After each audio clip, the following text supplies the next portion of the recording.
ಹರೇ ಕೃಷ್ಣ. ಓಂ ಅಜ್ಞಾನತಿಮಿರಾಂಧಸ್ಯ ಜ್ಞಾನಾಂಜನಶಲಾಕಯ ಚಕ್ಷುರುನ್ಮಿಲಿತಂ ಮೇನ ತಸ್ಮೈ ಶ್ರೀ ಗುರವೇ ನಮಃ.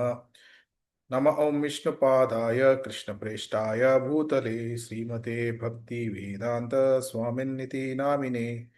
ನಮಸ್ತೆ ಸಾರಸ್ವತೆ ದೇವೇ ಗೌರವಾಣಿ ಪ್ರಚಾರಿಣೆ ನಿರ್ವಿಶೇಷ ಶೂನ್ಯವಾದಿ ಪಾಶ್ಚಾತ್ಯ ದೇಶತಾರಿಣೆ. जय श्री कृष्ण चैतन्य प्रभु नित्यानंद श्री अद्वैत गदाधर श्रीवासादि गौर भक्त वृंद. हरे कृष्ण कृष्ण कृष्ण हरे हरे, हरे राम राम राम हरे हरे. ಹರೇ ಕೃಷ್ಣ. ಇವತ್ತಿನ ಕ್ಲಾಸಿಗೆ ಎಲ್ರಿಗೂ ಸ್ವಾಗತ. ಸ್ಕ್ರೀನ್ ಶೇರ್ ಮಾಡ್ತೇನೆ. ಇಂದಿನ ಕ್ಲಾಸಲ್ಲಿ ನಾವು ನಾಮ ಜಪ, ಪವಿತ್ರ ನಾಮವನ್ನು ಬೆಳೆಸುವ ಸಾಧನ ಅಭ್ಯಾಸ, ಇದರಲ್ಲಿ ಸ್ವಲ್ಪ ನೋಡಿದ್ವಿ. ಇದನ್ನು ಮುಂದುವರಿಸ್ಕೊಂಡು ಹೋಗೋಣ. ಅದರ ಮೊದಲು ಪ್ರಪ್ರಥಮವಾಗಿ ಪ್ರಾರ್ಥನೆಯೊಂದಿಗೆ ಸ್ಟಾರ್ಟ್ ಮಾಡೋಣ. ಜಯ ಜಯ ಶ್ರೀ ಚೈತನ್ಯ ಜಯ ನಿತ್ಯಾನಂದ, ಜಯ ಜಯ ಶ್ರೀ ಚೈತನ್ಯ ಜಯ ನಿತ್ಯಾನಂದ, ಜಯ ದ್ವೈತ ಚಂದ್ರ ಜಯ ಗೌರ ಭಕ್ತವೃಂದ, ಜಯ ದ್ವೈತ ಚಂದ್ರ ಜಯ ಗೌರ ಭಕ್ತವೃಂದ, ಜಯ ಜಯ ಶ್ರೀ ಚೈತನ್ಯ ಜಯ ನಿತ್ಯಾನಂದ, ಜಯ ಜಯ ಶ್ರೀ ಚೈತನ್ಯ ಜಯ ನಿತ್ಯಾನಂದ, ಜಯ ದ್ವೈತ ಚಂದ್ರ ಜಯ ಗೌರ ಭಕ್ತವೃಂದ, ಜಯ ದ್ವೈತ ಚಂದ್ರ ಜಯ ಗೌರ ಭಕ್ತವೃಂದ. ಹರೇ ಕೃಷ್ಣ ಕೃಷ್ಣ ಕೃಷ್ಣ ಹರೇ ಹರೇ, ಹರೇ ರಾಮ ರಾಮ ರಾಮ ಹರೇ ಹರೇ. ಹರೇ ಕೃಷ್ಣ ಕೃಷ್ಣ ಕೃಷ್ಣ ಹರೇ ಹರೇ, ಹರೇ ರಾಮ ರಾಮ ರಾಮ ಹರೇ ಹರೇ. ಸೊ ಅದರ ಮೊದಲು ಅಭಿಧೇಯದಲ್ಲಿ ನಾವು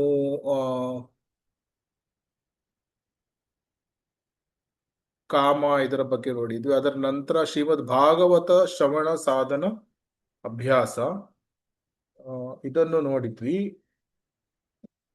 ಶ್ರೀಮದ್ ಭಾಗವತ ಇದರಲ್ಲಿ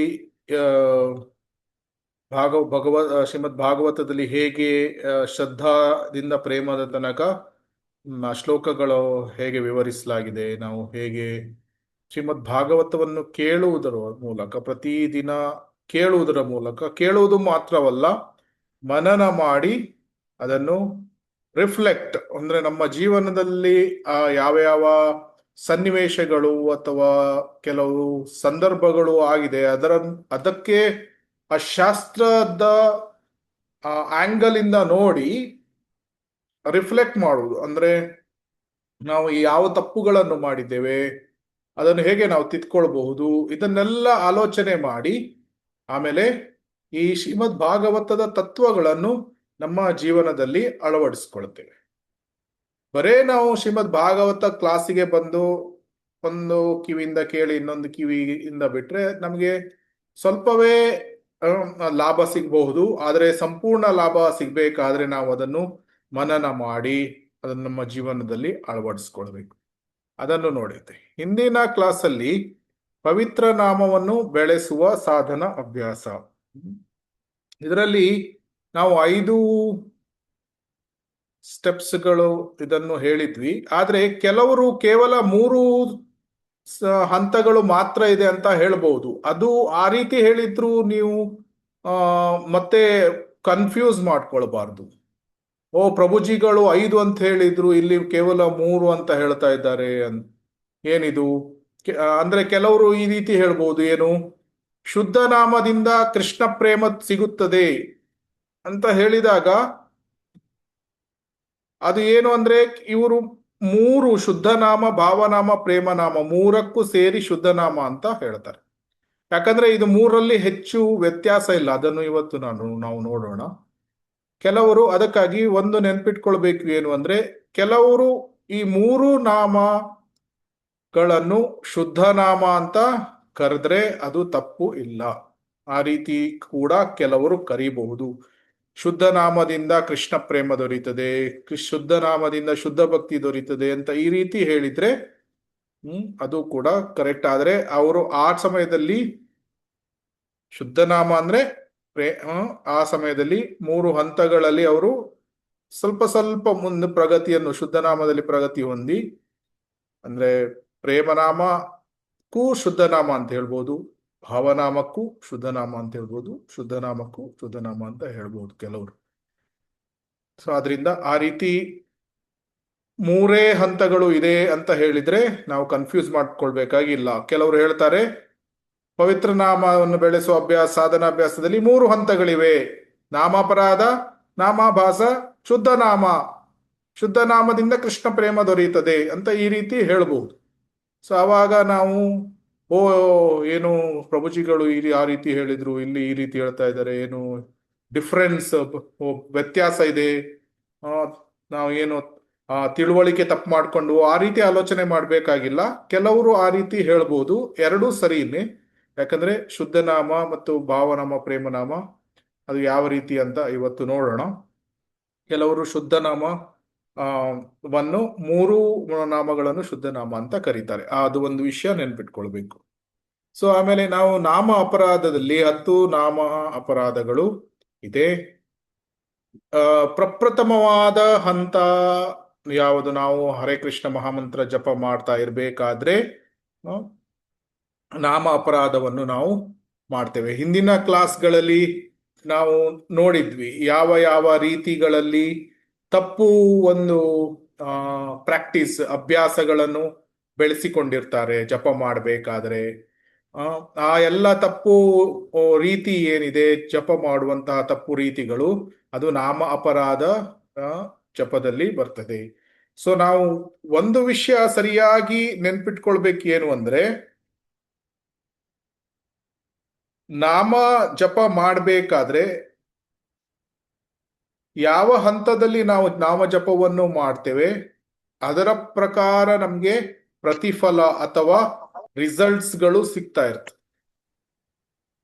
ಸೊ ನಾವು ಎಷ್ಟು ಶುದ್ಧ ನಾಮ ಅಥವಾ ಪ್ರೇಮನಾಮದ ಕಡೆಗೆ ನಾವು ಹೋಗ್ತೇವೆ, ಅಷ್ಟು ಬೇಗ ನಮಗೆ ಕೃಷ್ಣ ಪ್ರೇಮ ಸಿಗ್ಲಿಕ್ಕೆ ಸಾಧ್ಯ ಆಗ್ತದೆ. ನಾವು ಎಷ್ಟು ಜಾಸ್ತಿ ಅಪರಾಧಗಳನ್ನು ಮಾಡ್ತೇವೆ, ನಾಮಪ್ರಭು ಅಂದ್ರೆ ಕೃಷ್ಣ ಅವನು ತನ್ನನ್ನು ತಾನು ರಿವೀಲ್ ಅಂದ್ರೆ ಅಷ್ಟು ಬೇಗನೆ ಸಾಕ್ಷಾತ್ಕಾರ ನಮಗೆ ಕೊಡುವುದಿಲ್ಲ. ಯಾಕಂದ್ರೆ ನಮಗೆ ಸಾಕ್ಷಾತ್ಕಾರ, ಕೃಷ್ಣ ನಮಗೆ ಸಾಕ್ಷಾತ್ಕಾರವನ್ನು ನೀಡಬೇಕಾದ್ರೆ ನಾವು ನಾಮಪ್ರಭು ಅಂದ್ರೆ ಕೃಷ್ಣನ ಹರಿನಾಮ, ಕೃಷ್ಣನ ದಿವ್ಯ ನಾಮಗಳನ್ನು ಒಳ್ಳೆ ಶುದ್ಧ ರೀತಿಯಲ್ಲಿ ನಾವು ಮಾಡಬೇಕು. ಅಪರಾಧಗಳನ್ನು ನಾವು ಮಾಡಿದ್ರೆ ಭಗವಂತನಿಗೆ ಅದು ಇಷ್ಟ ಆಗುವುದಿಲ್ಲ. ಅದಕ್ಕಾಗಿ ಪ್ರತಿದಿನ ಬೆಳಿಗ್ಗೆ ನಾವು ಈ ಅಪರಾಧಗಳನ್ನು ಹೇಳ್ತೇವೆ. ಹೇಳ್ಬೇಕಾದ್ರೆ ಇದನ್ನು ಸರಿಯಾಗಿ ಅದರ ಮೇಲೆ ಕೇಂದ್ರೀಕರಿಸಿ ನಮ್ಮ ಮನಸ್ಸನ್ನು ಆ ಅಪರಾಧಗಳನ್ನು ಸರಿಯಾಗಿ ಅರ್ಥ ಮಾಡಿಕೊಂಡು ಆ ಅಪರಾಧಗಳನ್ನು ಮಾಡದೇ ಇರುವ ಹಾಗೆ ನಾವು ನೋಡ್ಕೊಳ್ಬೇಕು. ಅದು ತುಂಬಾ ಇಂಪಾರ್ಟೆಂಟ್ ಇದೆ, ತುಂಬಾ ಪ್ರಮುಖವಾದದ್ದು. ಯಾಕಂದ್ರೆ ಅಪರಾಧಗಳನ್ನು ನಾವು ಮಾಡ್ತಾ ಹರೇ ಕೃಷ್ಣ ಮಹಾಮಂತ್ರವನ್ನು ಕೋಟಿ ಕೋಟಿ ಜನ್ಮಗಳ ತನಕ ನಾವು ಮಾಡ್ತಾ ಇದ್ರೂ ಸಹ ನಮಗೆ ಕೃಷ್ಣ ಪ್ರೇಮ ಸಿಗುವುದಿಲ್ಲ. ಅದಕ್ಕಾಗಿ ಅಪರಾಧಗಳನ್ನು ನಾವು ಮಾಡಬಾರ್ದು. ಸೊ ಎಷ್ಟೊಂದು ಅಪರಾಧಗಳು ಇದೆ. ನಾವು ಗುರುರವಜ್ಞ, ಗುರುವಿನ ಪಾಲನೆಗಳನ್ನು, ಆದೇಶಗಳನ್ನು ಪಾಲಿಸದೇ ಇರುವುದು, ಅಥವಾ ವೈಷ್ಣವ ಅಪರಾಧ, ಅಥವಾ ಕೃಷ್ಣನಿಗೆ ಅಪರಾಧ ಮಾಡುವುದು, ಅಥವಾ ಪಾಪಕೃತ್ಯಗಳನ್ನು ಮಾಡುವುದು ಯಾವುದು? ಭಗವಂತನ ದಿವ್ಯ ನಾಮದ ಆಧಾರದ ಮೇಲೆ, ಅಥವಾ ಈ ಹರೇ ಕೃಷ್ಣ ಮಹಾಮಂತ್ರದ ವೈಭವ ಮಹಿಮೆಗಳನ್ನು ಕಲ್ಪನೆ ಅಂತ ಭಾವಿಸುವುದು. ಈ ರೀತಿ ಅನೇಕ ಅಪರಾಧಗಳನ್ನು ನಾವು ಅದನ್ನು ದೂರ ಇಡಬೇಕು, ಮಾಡಬಾರ್ದು. ಆಮೇಲೆ ಈ ಎಲ್ಲ ಅಪರಾಧಗಳಿಗೆ ಮೂಲವಾದದ್ದು ಒಂದು ಇದೆ. ಅದು ಯಾವುದು? ನಾವು ಏಕಾಗ್ರ ಚಿತ್ತ ಇಲ್ಲದೆ, ಅಂದ್ರೆ ಅಜಾಗರೂಕತೆಯಿಂದ ಮಾಡುವುದು, ಜಪ ಮಾಡುವುದು. ಇದು ಎಲ್ಲ ಅಪರಾಧಗಳಿಗೆ ಮೂಲ. ನಾವು ಇನ್ಅಟೆಂಟಿವ್ ಚಾಂಟಿಂಗ್, ಯಾವಾಗ ಜಪವನ್ನು ಸರಿಯಾಗಿ ಕೇಳದೆ ಜಪ ಮಾಡ್ತೇವೆ, ಬೇರೆ ಅಪರಾಧಗಳು ಆಗ್ಬಿಡ್ತು ಕೆಲವು. ಅದಕ್ಕಾಗಿ ಈ 11ನೇ ಅಪರಾಧ ಅಂತ ಏನು ಹೇಳ್ತಾರೆ, ಟು ಬಿ ಇನ್ಅಟೆಂಟಿವ್ ವೈಲ್ ಚಾಂಟಿಂಗ್, ಅಂದ್ರೆ ಜಪ ಮಾಡುವಾಗ ಅಜಾಗರೂಕತೆಯಿಂದ ಮಾಡುವುದು, ಸರಿಯಾಗಿ ಕೇಳದೆ ಮಾಡುವುದು. ಇದು ಉಳಿದ 10 ಅಪರಾಧಗಳಿಗೆ ಮೂಲವಾಗಿದೆ. ಸೊ ಆದ್ರಿಂದ ಪ್ರಪ್ರಥಮವಾಗಿ ನಾವು ಜಪವನ್ನು ಇಂಪ್ರೂವ್ ಮಾಡಬೇಕು ಅಥವಾ ಅದರ ಸರಿ ಮಾಡ್ಕೊಳ್ಬೇಕು ಅಂತ ಇದ್ರೆ, ನಾವು ಹರೇ ಕೃಷ್ಣ ಮಹಾಮಂತ್ರವನ್ನು ಏನು ಹೇಳ್ತೇವೆ ಅದನ್ನು ಸರಿಯಾಗಿ ಕೇಳಬೇಕು. ಹರೇ ಕೃಷ್ಣ ಕೃಷ್ಣ ಕೃಷ್ಣ ಹರೇ ಹರೇ, ಹರೇ ರಾಮ ರಾಮ ರಾಮ ಹರೇ ಹರೇ. ಇದನ್ನು ಸರಿಯಾಗಿ ಕೇಳಬೇಕು ಪ್ರತಿಯೊಂದು. ಇದನ್ನು ಮನಸ್ಸು ಹೋಗ್ತದೆ. ಎಲ್ಲ ಬ್ರಹ್ಮಾಂಡದ ಎಲ್ಲ ಸುತ್ತು, ಎಲ್ಲ ಈ ದೇಶ, ರಾಜ್ಯ ಅಥವಾ ಆಫೀಸ್ ಎಲ್ಲ ಕಡೆ ಹೋಗಿ ಬರ್ತದೆ. ಇಂದ್ರಿಯ ತೃಪ್ತಿ ಬೇಕು, ಎಲ್ಲ ಆಲೋಚನೆಗಳನ್ನು ಮಾಡ್ತದೆ. ಜಪ ಮಾಡುವಾಗ್ಲೇ ಎಲ್ಲ ಆಲೋಚನೆಗಳು ಬರ್ತದೆ. ಜಪಮಾಲ ಹಿಡಿದ ತಕ್ಷಣ ಬರ್ತದೆ. ಸೊ ಅದಕ್ಕೆ ಯಥೋ ಯಥೋ ನಿಶ್ಚಲತಿ ಮನಸ್ ಚಂಚಲ ಮಸ್ತಿರಂ ತಥೋ ತಥೋ ನಿಮಯಿತಾತ್ ಆತ್ಮನ್ಯೇವ ವಶಂ ನಯೆ. ಸೊ ಅಂದ್ರೆ ಎಲ್ಲೆಲ್ಲಿ ಹೋಗುತ್ತೆ ಮನಸ್ಸು ದೂರ, ಆತ್ಮದ ವಶಕ್ಕೆ ನಾವು ಆ ಮನಸ್ಸನ್ನು ಹೋದ ಹಾಗೆ ಜೆಂಟ್ಲಿ, ಸಾವಧಾನವಾಗಿ, ಮೃದುವಾಗಿ ಅದನ್ನು ತನ್ನ ಜೀವಾತ್ಮನ ವಶಕ್ಕೆ ಅಂದ್ರೆ ನಿಯಂತ್ರಣಕ್ಕೆ ತರಬೇಕು. ಇದೇ ನಮ್ಮ ಜಪದ ಅಭ್ಯಾಸ. ಮನಸ್ಸನ್ನು ನಿಯಂತ್ರಣ ಮಾಡುವುದು, ಇಂದ್ರಿಯಗಳನ್ನು ನಿಯಂತ್ರಣ ಮಾಡುವುದು. ಸೊ ಮನಸ್ಸು ಯಾವಾಗ ನಿಯಂತ್ರಣಕ್ಕೆ ಬರ್ತದೆ, ಇಂದ್ರಿಯಗಳು ತನ್ನಿಂದ ತಾನೇ ನಿಯಂತ್ರಣಕ್ಕೆ ಬರ್ತದೆ. ಸೊ ಆದ್ರಿಂದ ಜಪ ಮಾಡುವ ಸಮಯದಲ್ಲಿ ಮನಸ್ಸನ್ನು ಕೇಂದ್ರೀಕರಣ ಮಾಡಿ ಆದಷ್ಟು ಹರೇ ಕೃಷ್ಣ ಮಹಾಮಂತ್ರವನ್ನು ಜಾಗರೂಕತೆಯಿಂದ ಕೇಳಬೇಕು. ಆಮೇಲೆ ಈ ಎಲ್ಲ ಅಪರಾಧಗಳಿಂದ ನಾವು ಮುಕ್ತರಾಗ್ಲಿಕ್ಕೆ ಪ್ರಯತ್ನವನ್ನು ಮಾಡಬೇಕು. ಯಾವಾಗ ಈ ರೀತಿ ಪ್ರಯತ್ನವನ್ನು ಮಾಡ್ತೇವೆ, ಜಾಗರೂಕತೆಯಿಂದ ಜಪವನ್ನು ಮಾಡ್ತೇವೆ, ನೆಕ್ಸ್ಟ್ ಸ್ಟೇಜ್ಗೆ ಬರ್ತೇವೆ, ನಾಮಾಭಾಸ. ನಾಮಾಭಾಸದಲ್ಲಿ 2 ವಿಧ, ಅಶ್ರದ್ಧ ನಾಮಭಾಸ, ಶ್ರದ್ಧಾ ನಾಮಭಾಸ. ಅಶ್ರದ್ಧಾ ನಾಮಭಾಸ ಜನರಲಿ ನಾವು ಭಕ್ತರು ಅದನ್ನು ಮಾಡುವುದಿಲ್ಲ, ಯಾಕಂದ್ರೆ ಅದು ಶ್ರದ್ಧೆ ಇಲ್ಲದೆ ಮಾಡುವಂಥದ್ದು. ಭಕ್ತರಿಗೆ ಶ್ರದ್ಧೆ ಇದೆ. ಸೊ ಅದರಿಂದ ಅಶ್ರದ್ಧಾ ನಾಮಭಾಸದಲ್ಲಿ ಸಂಕೇತ್ಯ, ಪರಿಹಾಸ್ಯ, ಸ್ತೋಭ ಮತ್ತು ಹೇಳನ, 4 ವಿಧದ ನಾಮಭಾಸಗಳು. ಇದನ್ನೆಲ್ಲ ಮುಂದಿನ ಕ್ಲಾಸ್ಗಳಲ್ಲಿ ತುಂಬಾ ಡೀಟೇಲ್ ಆಗಿ ಹೋಗೋಣ. ಈಗ ಸಂಕ್ಷಿಪ್ತವಾಗಿ ನೋಡ್ತಾ ಇದ್ದೀವಿ. ಸೊ ಇನ್ನೊಂದು ಇದು ಶ್ರದ್ಧಾ ನಾಮಭಾಸ. ಶ್ರದ್ಧಾ ನಾಮಭಾಸದಲ್ಲಿ ಪ್ರತಿಬಿಂಬ ನಾಮಭಾಸ, ಛಾಯಾ ನಾಮಭಾಸ. ಪ್ರತಿಬಿಂಬ ನಾಮಭಾಸ ಹೆಚ್ಚಾಗಿ ಅಂದ್ರೆ ನಮ್ಮ ಗುರಿ ಸರಿಯಾಗಿ ಇಲ್ಲದೆ ಇದ್ರೆ ಜನರಲ್ಲಿ ಅಂತಹ ವ್ಯಕ್ತಿಗಳು ಪ್ರತಿಬಿಂಬ ನಾಮಭಾಸವನ್ನು ಜಪ ಮಾಡ್ತಾರೆ. ಉದಾಹರಣೆಗೆ ಮಾಯಾವಾದಿಗಳು ಬ್ರಹ್ಮಜ್ಯೋತಿಯಲ್ಲಿ ಲೀನ ಆಗಬೇಕು ಅಂತ ಆ ಗುರಿಯನ್ನು ಇಟ್ಕೊಂಡು ಜಪ ಮಾಡ್ತಾರೆ. ಕೆಲವರು ಭೌತಿಕ ಇಚ್ಛೆಗಳನ್ನು ಪ್ರಮುಖವಾಗಿ ಇಟ್ಕೊಂಡಿರ್ಬೋದು. ಆದರೆ ಭಕ್ತರು ಛಾಯಾನಾಮಭಾಸದಿಂದ, ಛಾಯಾ ಅಂದ್ರೆ ನೆರಳು, ಅಂದ್ರೆ ನಾಮಭಾಸ ಅಂದ್ರೆ ಈಗ ಸೂರ್ಯ ಉದಯ ಆಗ್ತಾ ಇರಬೇಕಾದ್ರೆ ಸೂರ್ಯೋದಯದ ಒಂದು 20-30 ನಿಮಿಷದ ಹಿಂದೆ ಒಂದು ಸ್ವಲ್ಪ ಬೆಳಕು ಬಂದಿದೆ, ಆದ್ರೆ ನಮ್ಗೆ ಗೊತ್ತಾಗ್ತದೆ ಸೂರ್ಯ ಉದಯಿಸ್ತಾ ಇದ್ದಾನೆ ಅಂತ. ಆದ್ರೆ ಇನ್ನು ಸೂರ್ಯ ನಮ್ಗೆ ಕಾಣಿಸ್ತಾ ಇರೋದು, ಅದು ನಾಮಾಭಾಸದ. ಹರಿನಾಮ ಸಂಪೂರ್ಣವಾಗಿ ತನ್ನ ಪರಿಣಾಮಗಳನ್ನು ಬೀರ್ತಾ ಇಲ್ಲ ಸಾಧಕನ ಮೇಲೆ, ಯಾಕಂದ್ರೆ ಇನ್ನು ಸಂಪೂರ್ಣನಾಗಿ ಸಾಧಕ ಅವನು ಅಪರಾಧಗಳಿಂದ ಮುಕ್ತನಾಗಿಲ್ಲ, ಅವಿದ್ಯೆಗಳು ಇದೆ, ಅನರ್ಥಗಳು ಇದೆ. ಸೊ ಆದ್ರೆ ಪ್ರಯತ್ನವನ್ನು ಮಾಡ್ತಾ ಇದ್ದಾನೆ ಶುದ್ಧ ನಾಮವನ್ನು ಮಾಡಲಿಕ್ಕೆ. ಸೊ ಇದು ಛಾಯಾ ನಾಮಭಾಸ. ಮುಂದಿನ ಕ್ಲಾಸ್ಗಳಲ್ಲಿ ನೋಡೋಣ. ಅದರಿಂದ ನಾಮಾಭಾಸವನ್ನು ಪಠಿಸಲು ಆರಂಭಿಸಿದಾಗ ಒಬ್ಬನು ಅಪರಾಧಗಳಿಂದ ಹೆಚ್ಚು ಕಡಿಮೆ ಮುಕ್ತನಾಗಿರ್ತಾನೆ. ಆದರೆ ಅವನಲ್ಲಿ ಅನರ್ಥಗಳು ಮತ್ತು ಅವಿದ್ಯೆ ಇನ್ನೂ ಇರ್ತದೆ. ಇದು ನಾಮಾಭಾಸ ಹಂತ. ಯಾವುದು 3 ವಿಷಯಗಳು ಇದೆ? ಜಪ ಮಾಡುವಾಗ ಬೇಡದೇ ಇರುವಂತಹ, ಇದು ನಾವು ನೋಡಿದ್ವಿ ಅಲ್ವಾ ಲಾಸ್ಟ್. ಜಪ ಮಾಡುವಾಗ ನಮಗೆ ಬೇಡದೇ ಇರುವ 3 ವಿಷಯಗಳು ಯಾವುದು? ಅವಿದ್ಯೆ, ಅನರ್ಥ, ಅಪರಾಧ. ಅವಿದ್ಯೆ, ಅನರ್ಥ, ಅಪರಾಧ. ಸೊ ನಾವು ಕೃಷ್ಣ ಪ್ರೇಮ ದೊರಿಬೇಕಾದ್ರೆ ಅವಿದ್ಯೆಯೇನು ಶೂನ್ಯವಾಗಿರ್ಬೇಕು, ಅನರ್ಥಗಳು ಸಹ ಶೂನ್ಯವಾಗಿರ್ಬೇಕು, ಅಪರಾಧಗಳು ಸಹ ಶೂನ್ಯವಾಗಿರ್ಬೇಕು. ಆವಾಗ ಕೃಷ್ಣ ಪ್ರೇಮ ದೊರೀತದೆ. ಸೊ ಇದನ್ನು ನೆನ್ಪಿಟ್ಕೊಳ್ಬೇಕು.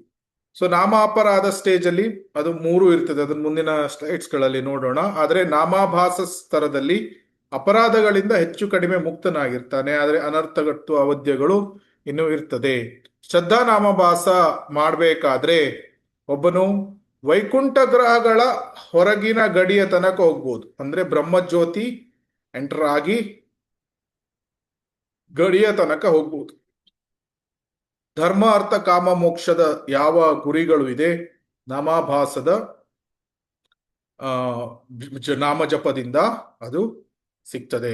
ಅಂದ್ರೆ ಒಬ್ಬನ ಪಾಪ ಮತ್ತು ಪುಣ್ಯ, ಈ ಕರ್ಮಫಲ ಏನಿದೆ ಅದು ಪೂರ್ಣವಾಗಿ ಹೋಗ್ತದೆ, ಆದರೆ ಅತ್ಯಂತಿಕೆ ಆಗುವುದಿಲ್ಲ.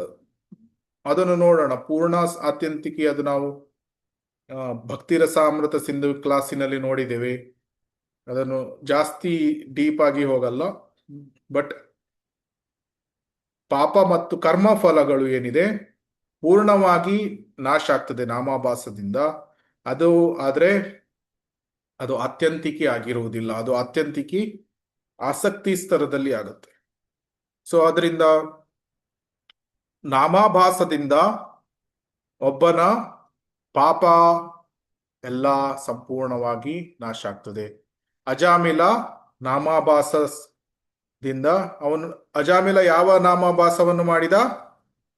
ಇದರಲ್ಲಿ ಅಶ್ರದ್ಧಾ ನಾಮಭಾಸ, ಅದರಲ್ಲಿ ಸಂಕೇತ್ಯ ನಾಮಭಾಸ.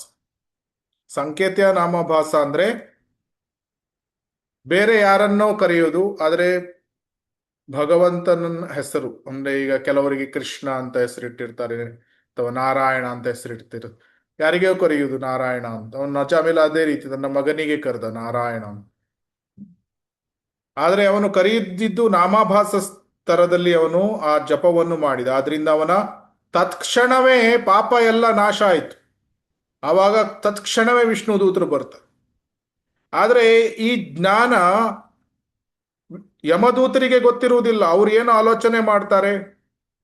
ಜೀವನದ ಉದ್ದಕ್ಕೂ ಅಜಾಮಿಲ ಪಾಪಗಳನ್ನು ಮಾಡಿದ್ದಾನೆ, ನಮಗೆ ಅವನ ಮೇಲೆ ಹಕ್ಕು ಇದೆ ಅಂತ ಬರ್ತಾರೆ.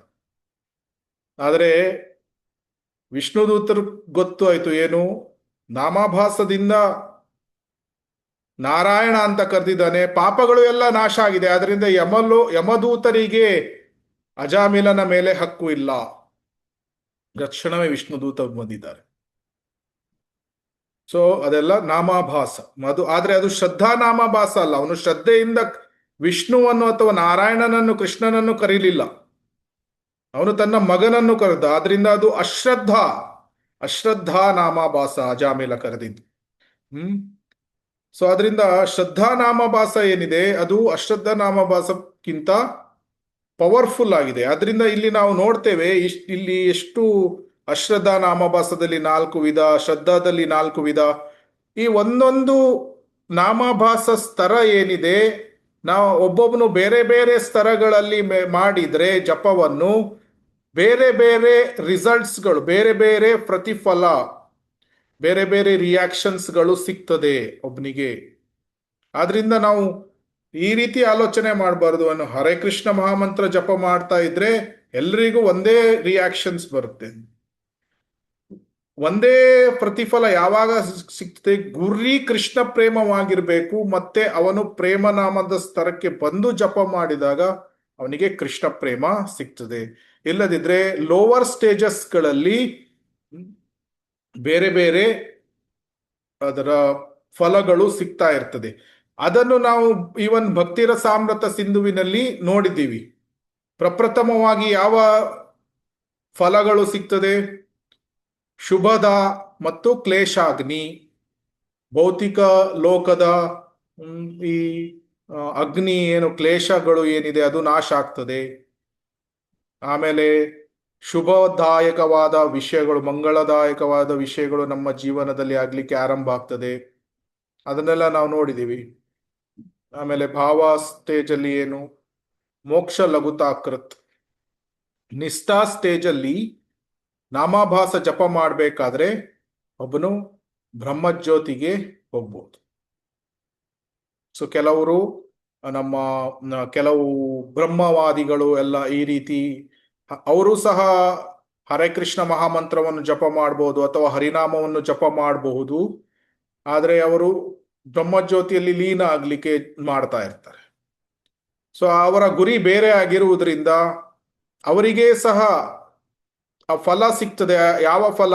ಬ್ರಹ್ಮಜ್ಯೋತಿಯಲ್ಲಿ ಲೀನ ಆಗ್ಲಿಕ್ಕೆ ಫಲ ಸಿಗ್ತದೆ, ಆದರೆ ಅವರಿಗೆ ಕೃಷ್ಣ ಪ್ರೇಮ ಸಿಗುವುದಿಲ್ಲ. ಆದ್ರಿಂದ ನಮ್ಮ ಗುರಿಯನ್ನು ನಾವು ಕರೆಕ್ಟಾಗಿ, ಯಾವ ಗುರಿ ಅಂತ ನಾವು ಅದನ್ನು ಫೋಕಸ್ ಆಗಿ ಇರಬೇಕು. ಅದರಿಂದ ನಾವು ಪ್ರತಿದಿನ ನಮ್ಮ PPT ನಾವು PDF ನೋಡ್ಬೇಕಾದ್ರೆ ನಾವು ಏನ್ ನೋಡ್ತೇವೆ? ಗುರಿ ಕೃಷ್ಣ ಪ್ರೇಮ, ಗುರಿ ಕೃಷ್ಣ ಪ್ರೇಮ. ಯಾತಕ್ಕಾಗಿ ನಾವು ನೋಡ್ತೇವೆ? ನಾವು ಹರೇ ಕೃಷ್ಣ ಮಹಾಮಂತ್ರ ಜಪ ಮಾಡಬೇಕಾದ್ರೆ ನಮ್ಮ ಗುರಿ ಒಂದೇ, ಕೃಷ್ಣ ಪ್ರೇಮ. ಅದೇ ನಾವು ಬೇರೆ ಬೇರೆ ಗುರಿಗಳನ್ನು ಇಟ್ಕೊಂಡಿದ್ರೆ ನಮಗೆ ನಾಮಪ್ರಭು ಆ ಗುರಿಗಳನ್ನೇ ಕೊಡ್ತಾನೆ. ಸೊ ನಾಮ ಚಿಂತಾಮಣಿ ಇದ್ದಾಗೆ, ಟಚ್ ಸ್ಟೋನ್. ನಾವು ಏನು ಬೇಡಿದ್ರೂ ಕೊಡ್ತಾನೆ ನಾಮಪ್ರಭು.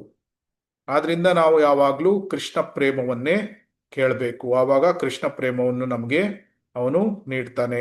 ಗುರಿ ನಮಗೆ ಕ್ಲಿಯರ್ ಆಗಿರ್ಬೇಕು, ಸ್ಪಷ್ಟವಾಗಿ ನಮ್ಮ ಗುರಿ ಏನು ಅದು ಗೊತ್ತಾಗ್ಬೇಕು.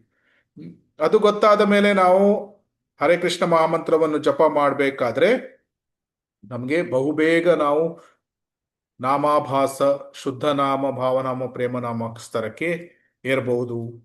ಸೊ ಅದರಿಂದ ಈ ಎಲ್ಲ ನಾಮಾಭಾಸಗಳು, ಇದು ಎರಡನೇ ಹಂತ ನಾಮಾಭಾಸ ಅಂತ ಇದ್ರೂ ಸಹ ಬೇರೆ ಬೇರೆ ರೀತಿಯ ವ್ಯಕ್ತಿಗಳು ಬೇರೆ ಬೇರೆ ರೀತಿಯಲ್ಲಿ ಹರಿನಾಮವನ್ನು ತೆಗೆದುಕೊಳ್ಳುವುದರಿಂದ ಅವರಿಗೆ ಬೇರೆ ಬೇರೆ ಫಲಗಳು ಸಿಗ್ತದೆ. ಆದರೆ ಭಕ್ತರು ಅವರು ಛಾಯಾನಾಮಾಭಾಸ ಅಂದ್ರೆ ಶ್ರದ್ಧೆಯಿಂದ ಮತ್ತೆ ಗುರಿ ಕೃಷ್ಣ ಪ್ರೇಮ ಇದನ್ನಿಟ್ಕೊಂಡು ಛಾಯಾನಾಮಾಭಾಸದಿಂದ ಅವರು ಮುಂದಕ್ಕೆ ಶುದ್ಧ ನಾಮಕ್ಕೆ ಏರ್ತಾರೆ. ಸೊ ನಾಮಾಭಾಸ ಈ ರೀತಿ ಇದೆ. ಸೊ ಇಲ್ಲಿ ನಾವು ನೋಡಿದ್ವಿ, ನಾಮಾಭಾಸದ ಸಂಗ್ರಹದಿಂದ ಒಬ್ಬನು ಶುದ್ಧ ಭಕ್ತಿಯ ಮಾರ್ಗವನ್ನು ಸ್ವೀಕರಿಸಲು ನಂಬಿಕೆ, ಶ್ರದ್ಧೆಯನ್ನು ಪಡಿತಾನೆ. ಅಷ್ಟೇ ಅಲ್ಲ, ಕ್ರಮೇಣ ಅವನು ಶುದ್ಧ ನಾಮ ಸ್ತರಕ್ಕೆ ಏರ್ತಾನೆ. ಸೊ ನಾವು ನಾಮಾಭಾಸ ಸ್ತರದಲ್ಲಿ ನಿಲ್ಬಾರ್ದು. ನಾಮಾಭಾಸ ಸ್ತರಕ್ಕೆ ಬಂದ ಮೇಲೆ ಸಂಬಂಧ ಜ್ಞಾನ ಮತ್ತು ಅಭಿಧೇಯ ಜ್ಞಾನ, ಅದನ್ನು ನೋಡೋಣ. ಸಂಬಂಧ ಜ್ಞಾನ, ಅಭಿಧೇಯ ಜ್ಞಾನವನ್ನು ಪಡೆದು ಕ್ರಮೇಣವಾಗಿ ಶುದ್ಧ ನಾಮ ಸ್ತರಕ್ಕೆ ಬರಬೇಕು. ಆದ್ರಿಂದ ನಾಮಾಭಾಸದಿಂದ ಸಂಬಂಧ ಜ್ಞಾನವನ್ನು ಯಾರು ಕೊಡ್ತಾರೆ? ಸಂಬಂಧ ಜ್ಞಾನದ ರೆಪ್ರೆಸೆಂಟೇಟಿವ್ ಯಾರು?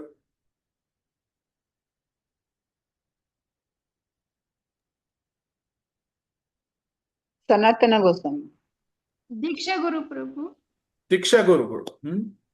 ಸಂಬಂಧ ಜ್ಞಾನ ರೆಪ್ರೆಸೆಂಟೇಟಿವ್ ದೀಕ್ಷಾ ಗುರುಗಳು.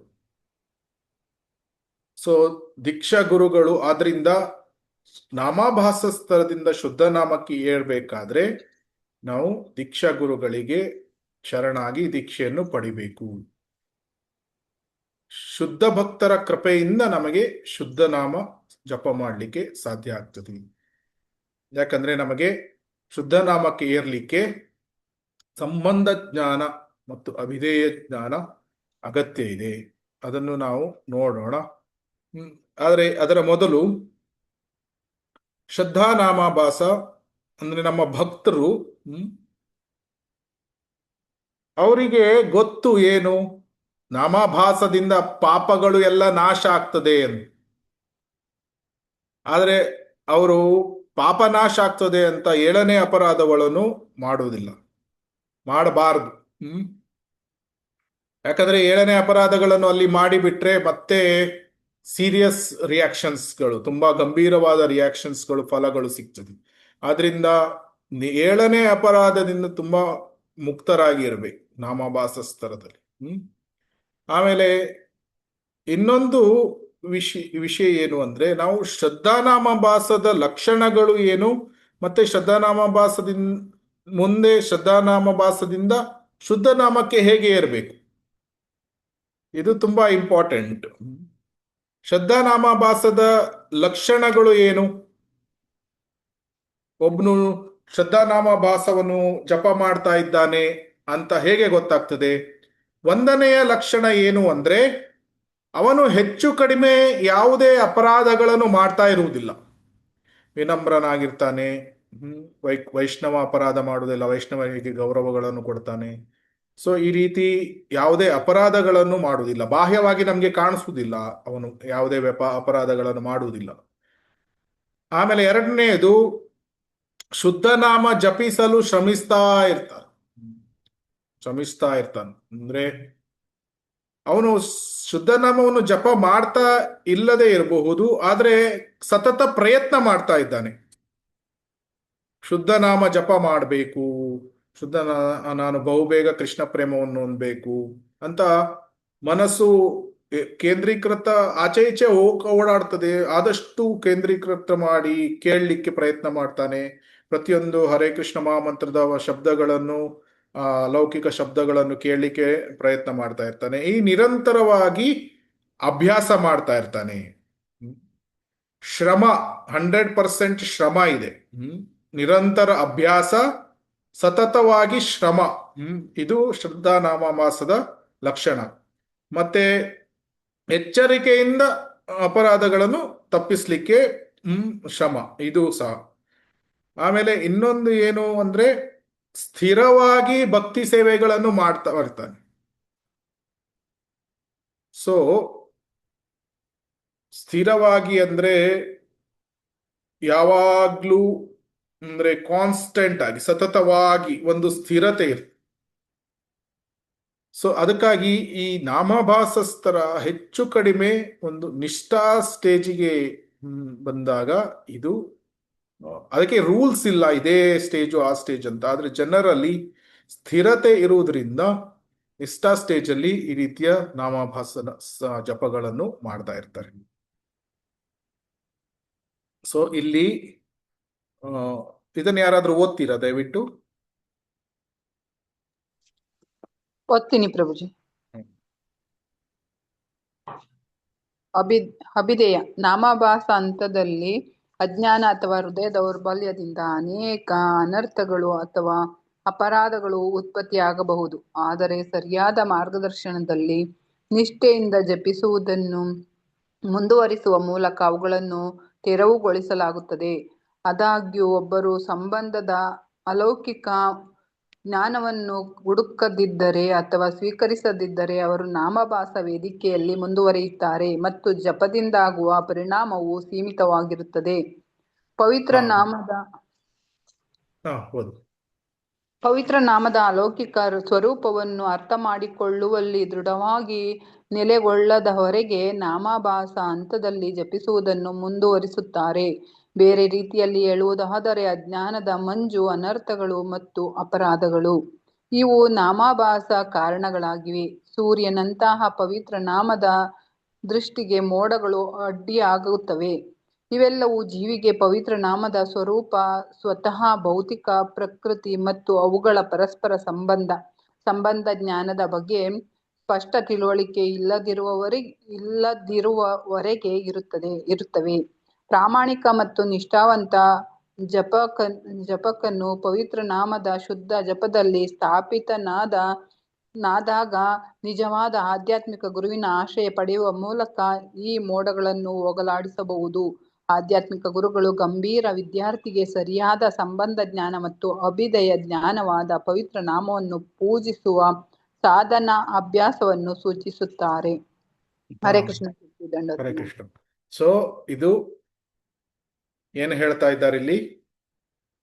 ನಾಮಾಭಾಸ ಅಂದ್ರೆ ಸೂರ್ಯ ಇದ್ದಾನೆ, ಸೂರ್ಯನ ಕೆಳಗೆ ಮೋಡಗಳು ಇದೆ, ದಟ್ಟವಾದ ಮೋಡಗಳು. ಆವಾಗ ನಮಗೆ ಹೇಗೆ ಕಾಣ್ತದೆ? ಸ್ವಲ್ಪ ಕತ್ತಲು ಕತ್ತಲು ಕಾಣ್ತಾ ಇರ್ತದೆ. ಸೂರ್ಯನ ಪ್ರಕಾಶಮಾನವಾದ ಕಿರಣಗಳು ಕಾಣಿಸುವುದಿಲ್ಲ. ಅದು ನಾಮಾಭಾಸ ಸ್ಟೇಜ್ ಅಂತ. ಆದರೆ ಒಬ್ಬನು ಆಧ್ಯಾತ್ಮಿಕ ಗುರುಗಳಿಗೆ ಶರಣಾಗಿ ಅವರಿಂದ ಸಂಬಂಧ ಜ್ಞಾನ ಮತ್ತು ಅಭಿಧೇಯ ಜ್ಞಾನವನ್ನು ಪಡೆದು ಪವಿತ್ರ ನಾಮವನ್ನು ಜಪ ಮಾಡ್ತಾನೆ, ಗುರುಗಳಿಗೆ ಸೇವೆಗಳನ್ನು ಮಾಡ್ತಾನೆ, ಪ್ರಾಮಾಣಿಕನಾಗಿರ್ತಾನೆ, ನಿಷ್ಠಾವಂತನಾಗಿರ್ತಾನೆ.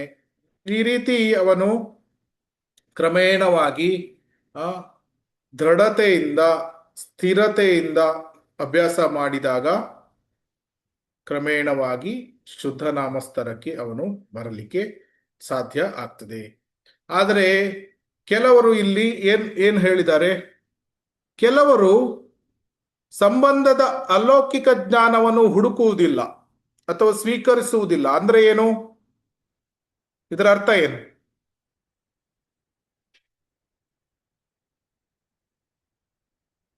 ಇದರ ಅರ್ಥ ಏನು? ಸಂಬಂಧದ ಅಲೌಕಿಕ ಜ್ಞಾನವನ್ನು ಹುಡುಕುವುದಿಲ್ಲ ಅಂದ್ರೆ ಏನು? ದೀಕ್ಷೆ ತೆಗೆದುಕೊಳ್ಳಲಿಕ್ಕೆ ಪ್ರಯತ್ನವನ್ನು ಮಾಡುವುದಿಲ್ಲ. ಏನೋ ಆಲೋಚನೆ ಮಾಡ್ತಾರೆ, ನನಗೆ ದೀಕ್ಷೆ ಇಲ್ಲದೆ ಪರಿಪೂರ್ಣತೆಯನ್ನು ಪಡೆಯಬಹುದು.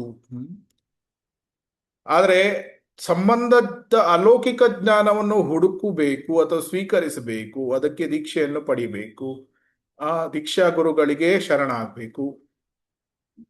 ನಮ್ಮ ಶರಣತಾ ಭಾವ ಏನಿದೆ ಅದನ್ನು ಭಗವಂತನಿಗೆ ತೋರಿಸ್ಬೇಕು. ಆವಾಗ ಭಗವಂತ ತನ್ನ ಗಂಭೀರತೆಯಿಂದ ತೆಗೆದುಕೊಳ್ತಾನೆ. ಅವನು ಸಹ ನಮಗೆ ಕ್ರಮೇಣವಾಗಿ ಸಂಬಂಧ ಜ್ಞಾನ, ಅವಿಧೇಯ ಜ್ಞಾನವನ್ನು ನೀಡ್ತಾನೆ. ಆವಾಗ ಒಬ್ಬನು ಶುದ್ಧ ನಾಮಸ್ತರಕ್ಕೆ ಏಳಲಿಕ್ಕೆ ಸಾಧ್ಯ ಆಗ್ತದೆ. ಸೊ ಈಗ ನಮಗೆ ನಾಮಾಭಾಸ ಸರಿಯಾಗಿ ಹೆಚ್ಚು ಕಡಿಮೆ ಒಂದು ಓವರ್ವ್ಯೂ ಸಿಕ್ಕಿದೆ.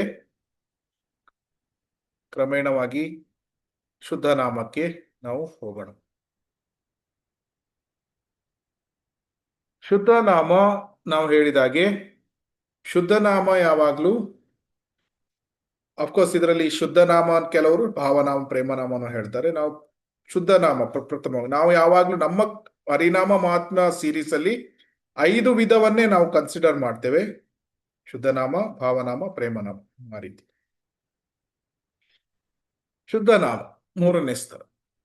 ಅದು ಶುದ್ಧ ನಾಮ, ಭಾವನಾಮ, ಪ್ರೇಮನಾಮ ಇದು ಶುದ್ಧ ಭಕ್ತನ ಕೃಪೆಯಿಂದ ಸಿಗ್ತದೆ.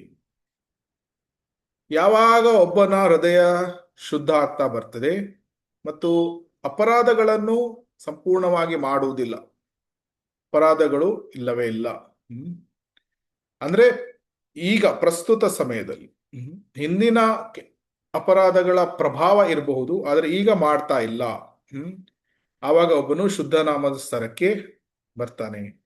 ಶುದ್ಧ ನಾಮ ಜಪ ಸ್ಟಾರ್ಟ್ ಮಾಡಿದಾಗ ಕೃಷ್ಣನ ಪ್ರೀತಿ ಜಾಸ್ತಿ ಆಗ್ತಾ ಹೋಗ್ತದೆ. ಅಟ್ಯಾಚ್ಮೆಂಟ್, ಕೃಷ್ಣನ ಆಸಕ್ತಿ, ಕೃಷ್ಣನ ಪ್ರೀತಿ. ಆದ್ರಿಂದ ಇದನ್ನು ಶುದ್ಧ ನಾಮ ಜನರಲ್ಲಿ ಆಸಕ್ತಿ ಸ್ತರದಲ್ಲಿ ಒಬ್ಬನು ಅಭ್ಯಾಸ ಮಾಡ್ತಾನೆ. ಆಮೇಲೆ ಭಾವನಾಮವನ್ನು ಭಾವಸ್ತರದಲ್ಲಿ, ಪ್ರೇಮನಾಮವನ್ನು ಪ್ರೇಮಸ್ತರದಲ್ಲಿ ಅಭ್ಯಾಸ ಮಾಡ್ತಾನೆ. ಸೊ ಪ್ರೇಮನಾಮವನ್ನು ಜಪಿಸುವುದರಿಂದ ಸಾಧಿಸುವ ಕೃಷ್ಣ ಪ್ರೇಮವೇ ಪರಿಪೂರ್ಣತೆ. ಯಾರಾದ್ರೂ ಇದನ್ನು ಓದಿ ದಯವಿಟ್ಟು ಇದಿಷ್ಟು.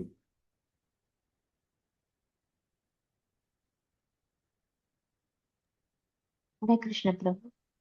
ಹರೇ ಕೃಷ್ಣ. ಪವಿತ್ರ ಶುದ್ಧ ನಾಮ, ಪವಿತ್ರ ನಾಮವು ಜಪಿಸುವವರ ನಾಲಿಗೆಯಲ್ಲಿ ಪ್ರಕಟವಾಗುತ್ತದೆ. ಪವಿತ್ರ ನಾಮವನ್ನು ಜಪಿಸುವುದರಿಂದ ನಿಜವಾಗಿಯೂ ಆನಂದ ಪಡಲು ಪ್ರಾರಂಭಿಸುತ್ತದೆ.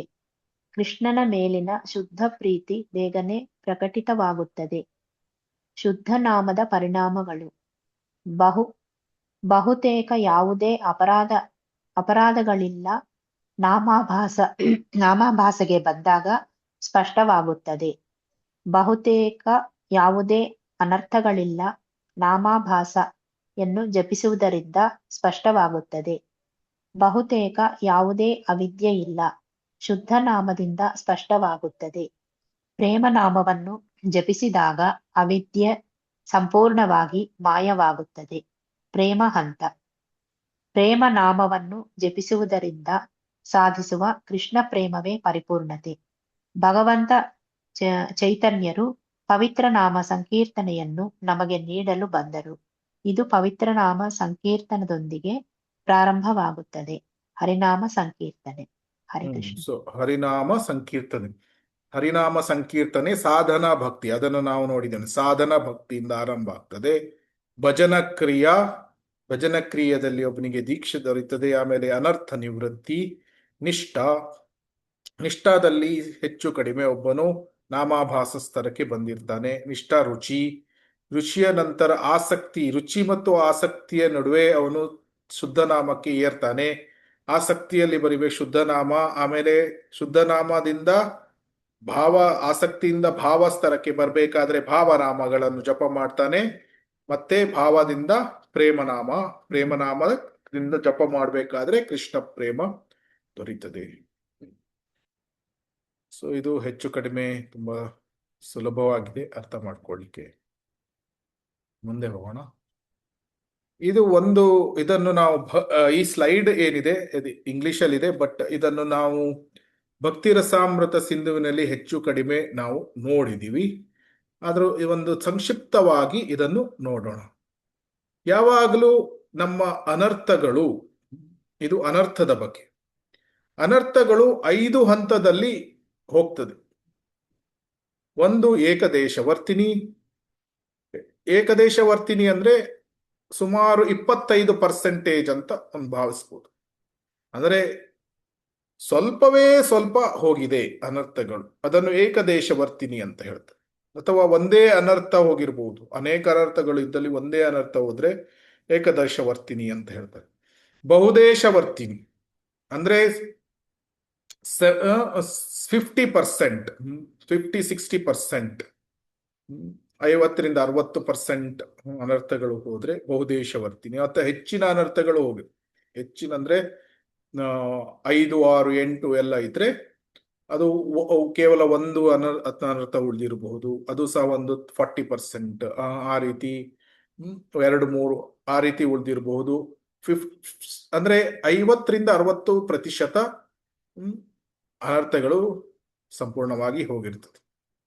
ಪ್ರಾಯಿಕಿ ಅಂದ್ರೆ ಸುಮಾರು 75-80%. ಆಮೇಲೆ ಪೂರ್ಣ ಅಂದ್ರೆ ಸುಮಾರು 90-95%. ಆ ಪೂರ್ಣದಲ್ಲಿ ಆಕ್ಚುಲಿ ಕೆಲವರು ಹೇಳ್ತಾರೆ 100% ಸಹ ಹೋಗಿರ್ತದೆ. ಪೂರ್ಣದಲ್ಲಿ 100% ಹೋಗಿರ್ತದೆ. ಆದರೆ ಆ ಅನರ್ಥಗಳು ಮತ್ತೆ ಬರುವಂತಹ ಸಾಧ್ಯತೆ ಇರ್ತದೆ. ಆದ್ರಿಂದ ಪೂರ್ಣ ಅನರ್ಥ ಮುಕ್ತವಾದರೂ ಸಹ ಕೆಲವೊಮ್ಮೆ ಫಾಲ್ ಡೌನ್, ಪತನ ಹೊಂದುವ ಸಾಧ್ಯತೆಗಳು ಇರ್ತದೆ. ಆದರೆ ಆತ್ಯಂತಿಕಿ ಸ್ಟೇಜ್ ಅನ್ನು ತಲುಪಿದಾಗ ಅನರ್ಥದಲ್ಲಿ ಅವನು ಮತ್ತೆ ಪತನ ಹೊಂದುವ ಸಾಧ್ಯತೆ ಇರುವುದಿಲ್ಲ. ಇದು ಅಂದ್ರೆ ಅನರ್ಥಗಳು ಹೋಗುವಂತ 5 ಹಂತಗಳು. ಇದರಲ್ಲಿ ನಾವು ಸ್ವಲ್ಪ ಕನ್ಫ್ಯೂಸ್ ಮಾಡ್ಕೊಳ್ಬಾರದು. ಏನು ಅಂದ್ರೆ ಇಲ್ಲಿ ಸ್ಲೈಡ್ ಅಲ್ಲಿ ಇದೆ, ಕಂಪ್ಲೀಟ್ ಪೂರ್ಣ ಅಂದ್ರೆ 100%, ಆತ್ಯಂತಿಕಿ ಅಂದ್ರೆ ಮತ್ತೆ ಹಿಂದೆ ಮತ್ತೆ ಪುನಃ ಆ ಅನರ್ಥಗಳು ಬರುವಂತ ಸಾಧ್ಯತೆನೇ ಇಲ್ಲ. Absolute, complete and absolute. So ಇದರಲ್ಲಿ ಸ್ವಲ್ಪ ನಿಮ್ಗೆ ಕನ್ಫ್ಯೂಸ್ ಮಾಡ್ಲಿಕ್ಕೆ ಇಷ್ಟ ಇಲ್ಲ. ಯಾಕಂದ್ರೆ ಇದನ್ನು ಅರ್ಥ ಮಾಡ್ಕೊಳ್ಬೇಕಾದ್ರೆ ಡೀಪ್ ಆಗಿ ಬೇರೆ ಬೇರೆ ಹಂತದಲ್ಲಿ ಯಾವ ಅನರ್ಥಗಳು ಇರ್ತದೆ ಅಥವಾ ಯಾವ ಒಂದು ಸೂಚನೆಗಳು ಸಿಗ್ತದೆ ಅದನ್ನೆಲ್ಲ ನೋಡ್ಬೇಕು. ಅದನ್ನು ಮಾಧುರ್ಯ ಕದಂಬಿನಿಯಲ್ಲಿ ತುಂಬಾ ಸುಂದರವಾಗಿ ವಿಶ್ವನಾಥ ಚಕ್ರವರ್ತಿ ಠಾಕೂರರು ವಿವರಿಸಿದ್ದಾರೆ. ಯಾರಿಗಾದ್ರೂ ಇಂಟ್ರೆಸ್ಟ್ ಇದ್ರೆ ದಯವಿಟ್ಟು ನೀವು ಆ ಪುಸ್ತಕವನ್ನು ಓದಬಹುದು. ಇದರ ಬಗ್ಗೆ ತುಂಬಾ ಡೀಟೇಲ್ಸ್ಗಳು ಬೇಕಾದ್ರೆ ನಾನು ಇಲ್ಲಿ ನಾವು ಇದನ್ನು ಭಕ್ತಿರಸಾಮೃತ ಸಿಂಧುವಿನಲ್ಲಿ ಸಹ ಸ್ವಲ್ಪ ಸಂಕ್ಷಿಪ್ತವಾಗಿ ನೋಡಿದ್ದೇವೆ. ಇಲ್ಲಿ ಸಹ ಸ್ವಲ್ಪ ಸಂಕ್ಷಿಪ್ತವಾಗಿ ನೋಡ್ತೇವೆ. ಆದರೆ ಯಾರಿಗೆ ತುಂಬಾ ಇಂಟ್ರೆಸ್ಟ್ ಇದೆ, ಆಸಕ್ತಿ ಇದೆ ಇದನ್ನು ಓದಲಿಕ್ಕೆ, ದಯವಿಟ್ಟು ಮಾಧುರ್ಯ ಕದಂಬಿನಿ ಪುಸ್ತಕವನ್ನು ನೀವು ಓದ್ಬೋದು. ಯಾವಾಗಲೂ ಮಾಧುರ್ಯ ಕದಂಬಿನಿಯಲ್ಲಿ ಇದನ್ನು ವಿವರಿಸಿದ್ದಾರೆ. ಏನು ಅಂದ್ರೆ, ಯಾವುದೇ ಅನರ್ಥಗಳು ಏನಿದೆ ಅದು 5 ಹಂತದಲ್ಲಿ ಕ್ಲಿಯರ್ ಆಗ್ತದೆ.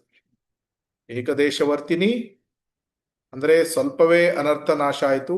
ಬಹುದೇಶವರ್ತಿನಿ ಸ್ವಲ್ಪ ಅಂದ್ರೆ 50%, 60%, ಆ ರೀತಿ 1% ಕೂಡ ಅದು ಪರ್ಫೆಕ್ಟ್ ಆಗಿರ್ಬೇಕಂತಿಲ್ಲ, ನಮ್ಮ ಅಂಡರ್ಸ್ಟ್ಯಾಂಡಿಂಗ್, ನಮ್ಮ ತಿಳುವಳಿಕೆಗೆ. ಬಹುದೇಶವರ್ತಿನಿ ಅಂದ್ರೆ ಇನ್ನೂ ಸ್ವಲ್ಪ ಜಾಸ್ತಿ ಅನರ್ಥಗಳು ಹೋಯ್ತು. ಪ್ರಾಯಿಕಿ ಅಂದ್ರೆ ಮುಕ್ಕಾಲು ಭಾಗ ಹೋಗಿರಬಹುದು. ಪೂರ್ಣ ಅಂದ್ರೆ ಸಂಪೂರ್ಣ ಇದು 100% ಹೋಯ್ತು, ಆದ್ರೆ ಮತ್ತೆ ಬರುವಂತ ಸಾಧ್ಯತೆಗಳು ಇದೆ. ಆದ್ರೆ ಆತ್ಯಂತಿಕೆ ಆದ್ಮೇಲೆ ಅದು ಮತ್ತೆ ಬರುವುದೂ ಇಲ್ಲ, ಮತ್ತೆ ಆ ಅನರ್ಥಗಳು ಬರುವಂತ ಸಾಧ್ಯತೆಗಳು ಸಹ ಇಲ್ಲ. ಆ ರೀತಿ ಬೇರೆ ಬೇರೆ ರೀತಿಯ ಅನರ್ಥಗಳು ನಮ್ಗೆ ಗೊತ್ತು. ಪಾಪ ಕಾರ್ಯಗಳಿಂದ ಹುಟ್ಟುವಂತ ಅನರ್ಥ, ಇದೆಲ್ಲ ಅನರ್ಥ ನಿವೃತ್ತಿ ಸ್ತರದಲ್ಲಿ ಬರ್ತದೆ. ಯಾವಾಗ ಈ 4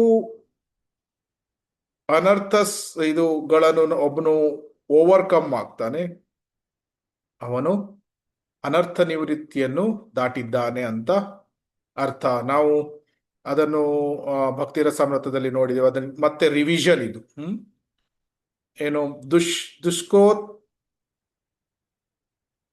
ದುಷ್ಕೃತೋತ್ತ ಅಂದ್ರೆ ದುಷ್ಕೃತೋತ್ತ ಅನರ್ಥಗಳು ಅಂದ್ರೆ ನಾವು ಹಿಂದೆ ಮಾಡಿರುವಂತಹ ಪಾಪ ಕಾರ್ಯಗಳಿಂದ ಹುಟ್ಟಿದಂತಹ ಅನರ್ಥಗಳು. ಸುಕೃತೋತ್ತ ಅನರ್ಥಗಳು ಅಂದ್ರೆ ಹಿಂದೆ ಮಾಡಿದಂತಹ ಪುಣ್ಯ ಕರ್ಮಗಳಿಂದ ಹುಟ್ಟಿದಂತ ಅನರ್ಥಗಳು. ಭಕ್ತಿಯೋತ್ತ ಅನರ್ಥಗಳು ಹೇಗೆ ಬರಬಹುದು ಅಂತ, ನೀವು ಆ ಭಕ್ತಿಯಿಂದ ಕೂಡ ಅನರ್ಥಗಳು ಬರ್ತದಾ ಅಂತ. ಇದಕ್ಕೆ ಉದಾಹರಣೆಗಳು ಯಾವುದು? ಭಕ್ತಿಯೋತ್ತ ಅಂದ್ರೆ, ಈಗ ನಾವು ಭಕ್ತರು, ನಾವು ಡಿವೋಷನಲ್ ಅಭ್ಯಾಸಗಳನ್ನು ಮಾಡಬೇಕಾದ್ರೆ ನಮಗೆ ಕೆಲವು ಪೊಸಿಷನ್ಸ್ಗಳು ಸಿಗ್ಬಹುದು. ಕೆಲವೊಮ್ಮೆ ಉದಾಹರಣೆಗೆ ನಾನು ಸಂಕೀರ್ತನ್ ಮಿನಿಸ್ಟರ್ ಮ್ಯಾನೇಜರ್ ಆಗಬಹುದು, ಅಥವಾ ನನಗೆ ಫೈನಾನ್ಸ್ ಡಿಪಾರ್ಟ್ಮೆಂಟ್ ಅಲ್ಲಿ ಮ್ಯಾನೇಜರ್ ಮಾಡಿದ್ದಾರೆ, ಅಥವಾ ಒಬ್ಬನು ಟೆಂಪಲ್ ಪ್ರೆಸಿಡೆಂಟ್ ಆಗಬಹುದು, ಅಥವಾ ಬೇರೆ ಬೇರೆ ರೋಲ್ಗಳು, ಕಮಾಂಡರ್ ಆಗಬಹುದು, ಸಂಕೀರ್ತನ ಕಮಾಂಡರ್, ಅಥವಾ ಈ ರೀತಿ ಬೇರೆ ಬೇರೆ ಸ್ಥಾನಗಳು ಸಿಗ್ಬಹುದು. ಆ ಸ್ಥಾನಗಳು ಸಿಕ್ಕಿದಾಗ ನಾವು ತೋರಿಸುವಂತಹ ಅನರ್ಥಗಳು ಯಾವ ರೀತಿ? ಉದಾಹರಣೆಗೆ ಕೆಲವರು ಮಿಥ್ಯಾಹಂಕಾರವನ್ನು ತೋರಿಸು, ನಾನು ಸಂಕೀರ್ತನ್ ಕಮಾಂಡರ್, ನೀನು ನನ್ನ ಸೇವೆಗಳನ್ನು ಮಾಡಬೇಕು, ಆಜ್ಞೆಗಳನ್ನು ಮಾಡುವುದು. ಇಂತಹ ಅನರ್ಥಗಳನ್ನು ಭಕ್ತಿಯೊತ್ತ ಅನರ್ಥಗಳು. ಏನು ಭಕ್ತಿಯಿಂದ ಸಿಕ್ಕಿದೆ ಏನು, ಅಥವಾ ಭಕ್ತಿಗೆ ಸಂಬಂಧಪಟ್ಟ ಸ್ಥಾನ ಸಿಕ್ಕಿದೆ, ಆದ್ರೆ ಅದರಲ್ಲಿ ಕೂಡ ಅನರ್ಥಗಳನ್ನು, ಪೂಜಾ ಲಾಭ ಪ್ರತಿಷ್ಠಾ, ಇಂಥ ಅನರ್ಥಗಳನ್ನು ತೋರಿಸುವುದು. ಇದು ಭಕ್ತಿಯೊತ್ತ ಅನರ್ಥಗಳು. ಆಮೇಲೆ ಅಪರಾಧೋತ್ತ ಅನರ್ಥಗಳು. ಹಿಂದೆ ಮಾಡಿದಂತ ಅಪರಾಧಗಳಿಂದ ಇದು ಉತ್ಪನ್ನವಾಗುವಂತಹ ಅನರ್ಥಗಳು. ಇದು 4 ಅನರ್ಥಗಳು ಅನರ್ಥ ನಿವೃತ್ತಿ ಸ್ತರದಲ್ಲಿ ಇರ್ತದೆ. ಸೊ ಅನರ್ಥ ನಿವೃತ್ತಿ ಸ್ತರವನ್ನು ದಾಟಬೇಕಾದ್ರೆ ಈ 4 ರೀತಿಯ ಅನರ್ಥಗಳಿಂದ ನಾವು ಮುಕ್ತರಾಗಬೇಕು. ಸೊ ಇಲ್ಲಿ ಈ ಎಲ್ಲ ಅನರ್ಥಗಳು 5 ಹಂತದಲ್ಲಿ ಯಾವ ಯಾವ ಸ್ತರದಲ್ಲಿ ಆಗ್ತದೆ ಅಂತ ಈ ಟೇಬಲ್ ಅಲ್ಲಿ ವಿವರಿಸಿದ್ದಾರೆ. ಅದನ್ನು ಸಂಕ್ಷಿಪ್ತವಾಗಿ ನೋಡುವುದಾದ್ರೆ, ದುಷ್ಕೃತೋತ್ತ ಅನರ್ಥಗಳು ಭಜನ ಕ್ರಿಯೆಯಲ್ಲಿ ಏಕದೇಶವರ್ತಿನಿ ಮತ್ತು ಬಹುದೇಶವರ್ತಿನಿ ಮತ್ತು ಪ್ರಾಯಿಕಿ. ಅಂದ್ರೆ ಪಾಪದಿಂದ ಮಾಡಿರುವಂತಹ ಈ ಅನರ್ಥಗಳು ಏನು ಬರ್ತದೆ, ಪಾಪ ಕಾರ್ಯಗಳಿಂದ ಮಾಡುವಂತಹ ಅನರ್ಥಗಳು, ಅದು ಭಜನ ಕ್ರಿಯೆ ದೀಕ್ಷೆ ಸಿಗ್ಬೇಕಾದ್ರೆ ಆಲ್ಮೋಸ್ಟ್ ಹೆಚ್ಚು ಕಡಿಮೆ 75-80% ಆಲ್ಮೋಸ್ಟ್ ಅದು ನಾಶವಾಗಿ ಬಿಡ್ತದೆ.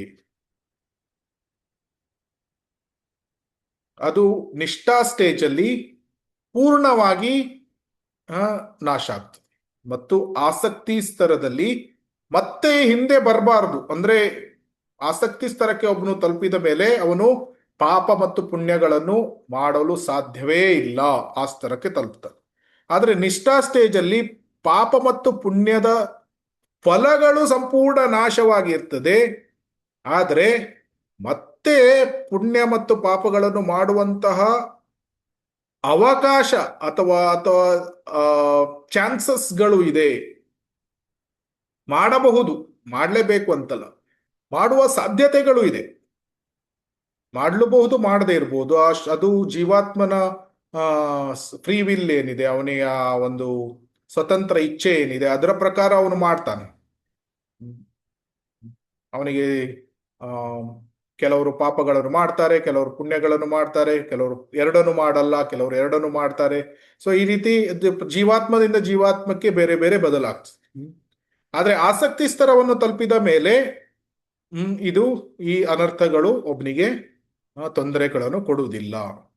ಇದು ದುಷ್ಕೃತೋತ್ತ ಮತ್ತು ಸುಕೃತೋತ್ತ ಅನರ್ಥಗಳ ಬಗ್ಗೆ. ಭಕ್ತಿಯೋತ್ತ ಅನರ್ಥಗಳು ಹೇಗೆ ನಾಶ ಆಗ್ತದೆ?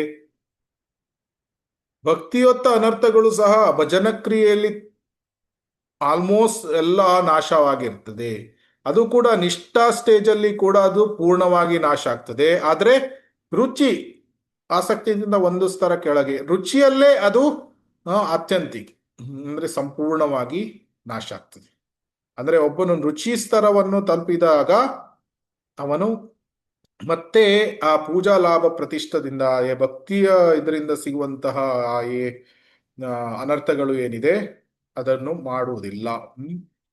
ಸೊ ಇದು 3. ಆದ್ರೆ ಇದೆಲ್ಲದಕ್ಕಿಂತ ತುಂಬಾ ಗಂಭೀರ ರೂಪವಾಗಿ ಇರುವಂತಹ ಅನರ್ಥ ಯಾವುದು? ಅಪರಾಧಗಳಿಂದ ಹುಟ್ಟುವಂತಹ ಅನರ್ಥಗಳು, ಅಪರಾಧ ಹೊತ್ತ ಅನರ್ಥಗಳು. ಇದು ತುಂಬಾ ಅಪರಾಧಗಳನ್ನು ಮಾಡಿದ್ರೆ ತುಂಬಾ ನಿಧಾನವಾಗಿ ಅನಾಥಗಳು ನಾಶ ಆಗ್ತದೆ. ಆದ್ರಿಂದ ಅಪರಾಧಗಳನ್ನು ಮಾಡಬಾರ್ದು. ಅಪರಾಧಗಳಿಂದ ಮಾಡುವಂತಹ ಅನರ್ಥಗಳು ನಿಧಾನ, ನೀವು ಎಷ್ಟು ತುಂಬಾ ನಿಧಾನ ಅಂತ ನಾವು ನೋಡೋಣ. ಅಪರಾಧಗಳ ಅನರ್ಥ ಭಜನ ಕ್ರಿಯೆಯಲ್ಲಿ ಕೇವಲ ಸ್ವಲ್ಪವೇ ನಾಶ. ಒಬ್ಬನು ನಿಷ್ಠಾಸ್ತರಕ್ಕೆ ಬಂದರೂ ಸಹ 50-60% ಅಂದ್ರೆ ಬಹುದೇಶವರ್ತಿನಿ. ಒಬ್ಬನು ಭಾವಸ್ತರಕ್ಕೆ ಬಂದರೂ ಸಹ ಕೇವಲ ಪ್ರಾಯಿಕಿ, ಅಂದ್ರೆ ಪೂರ್ಣವಾಗಿ ಹೋಗಿಲ್ಲ ಅಪರಾಧಯುಕ್ತ ಅನರ್ಥಗಳು.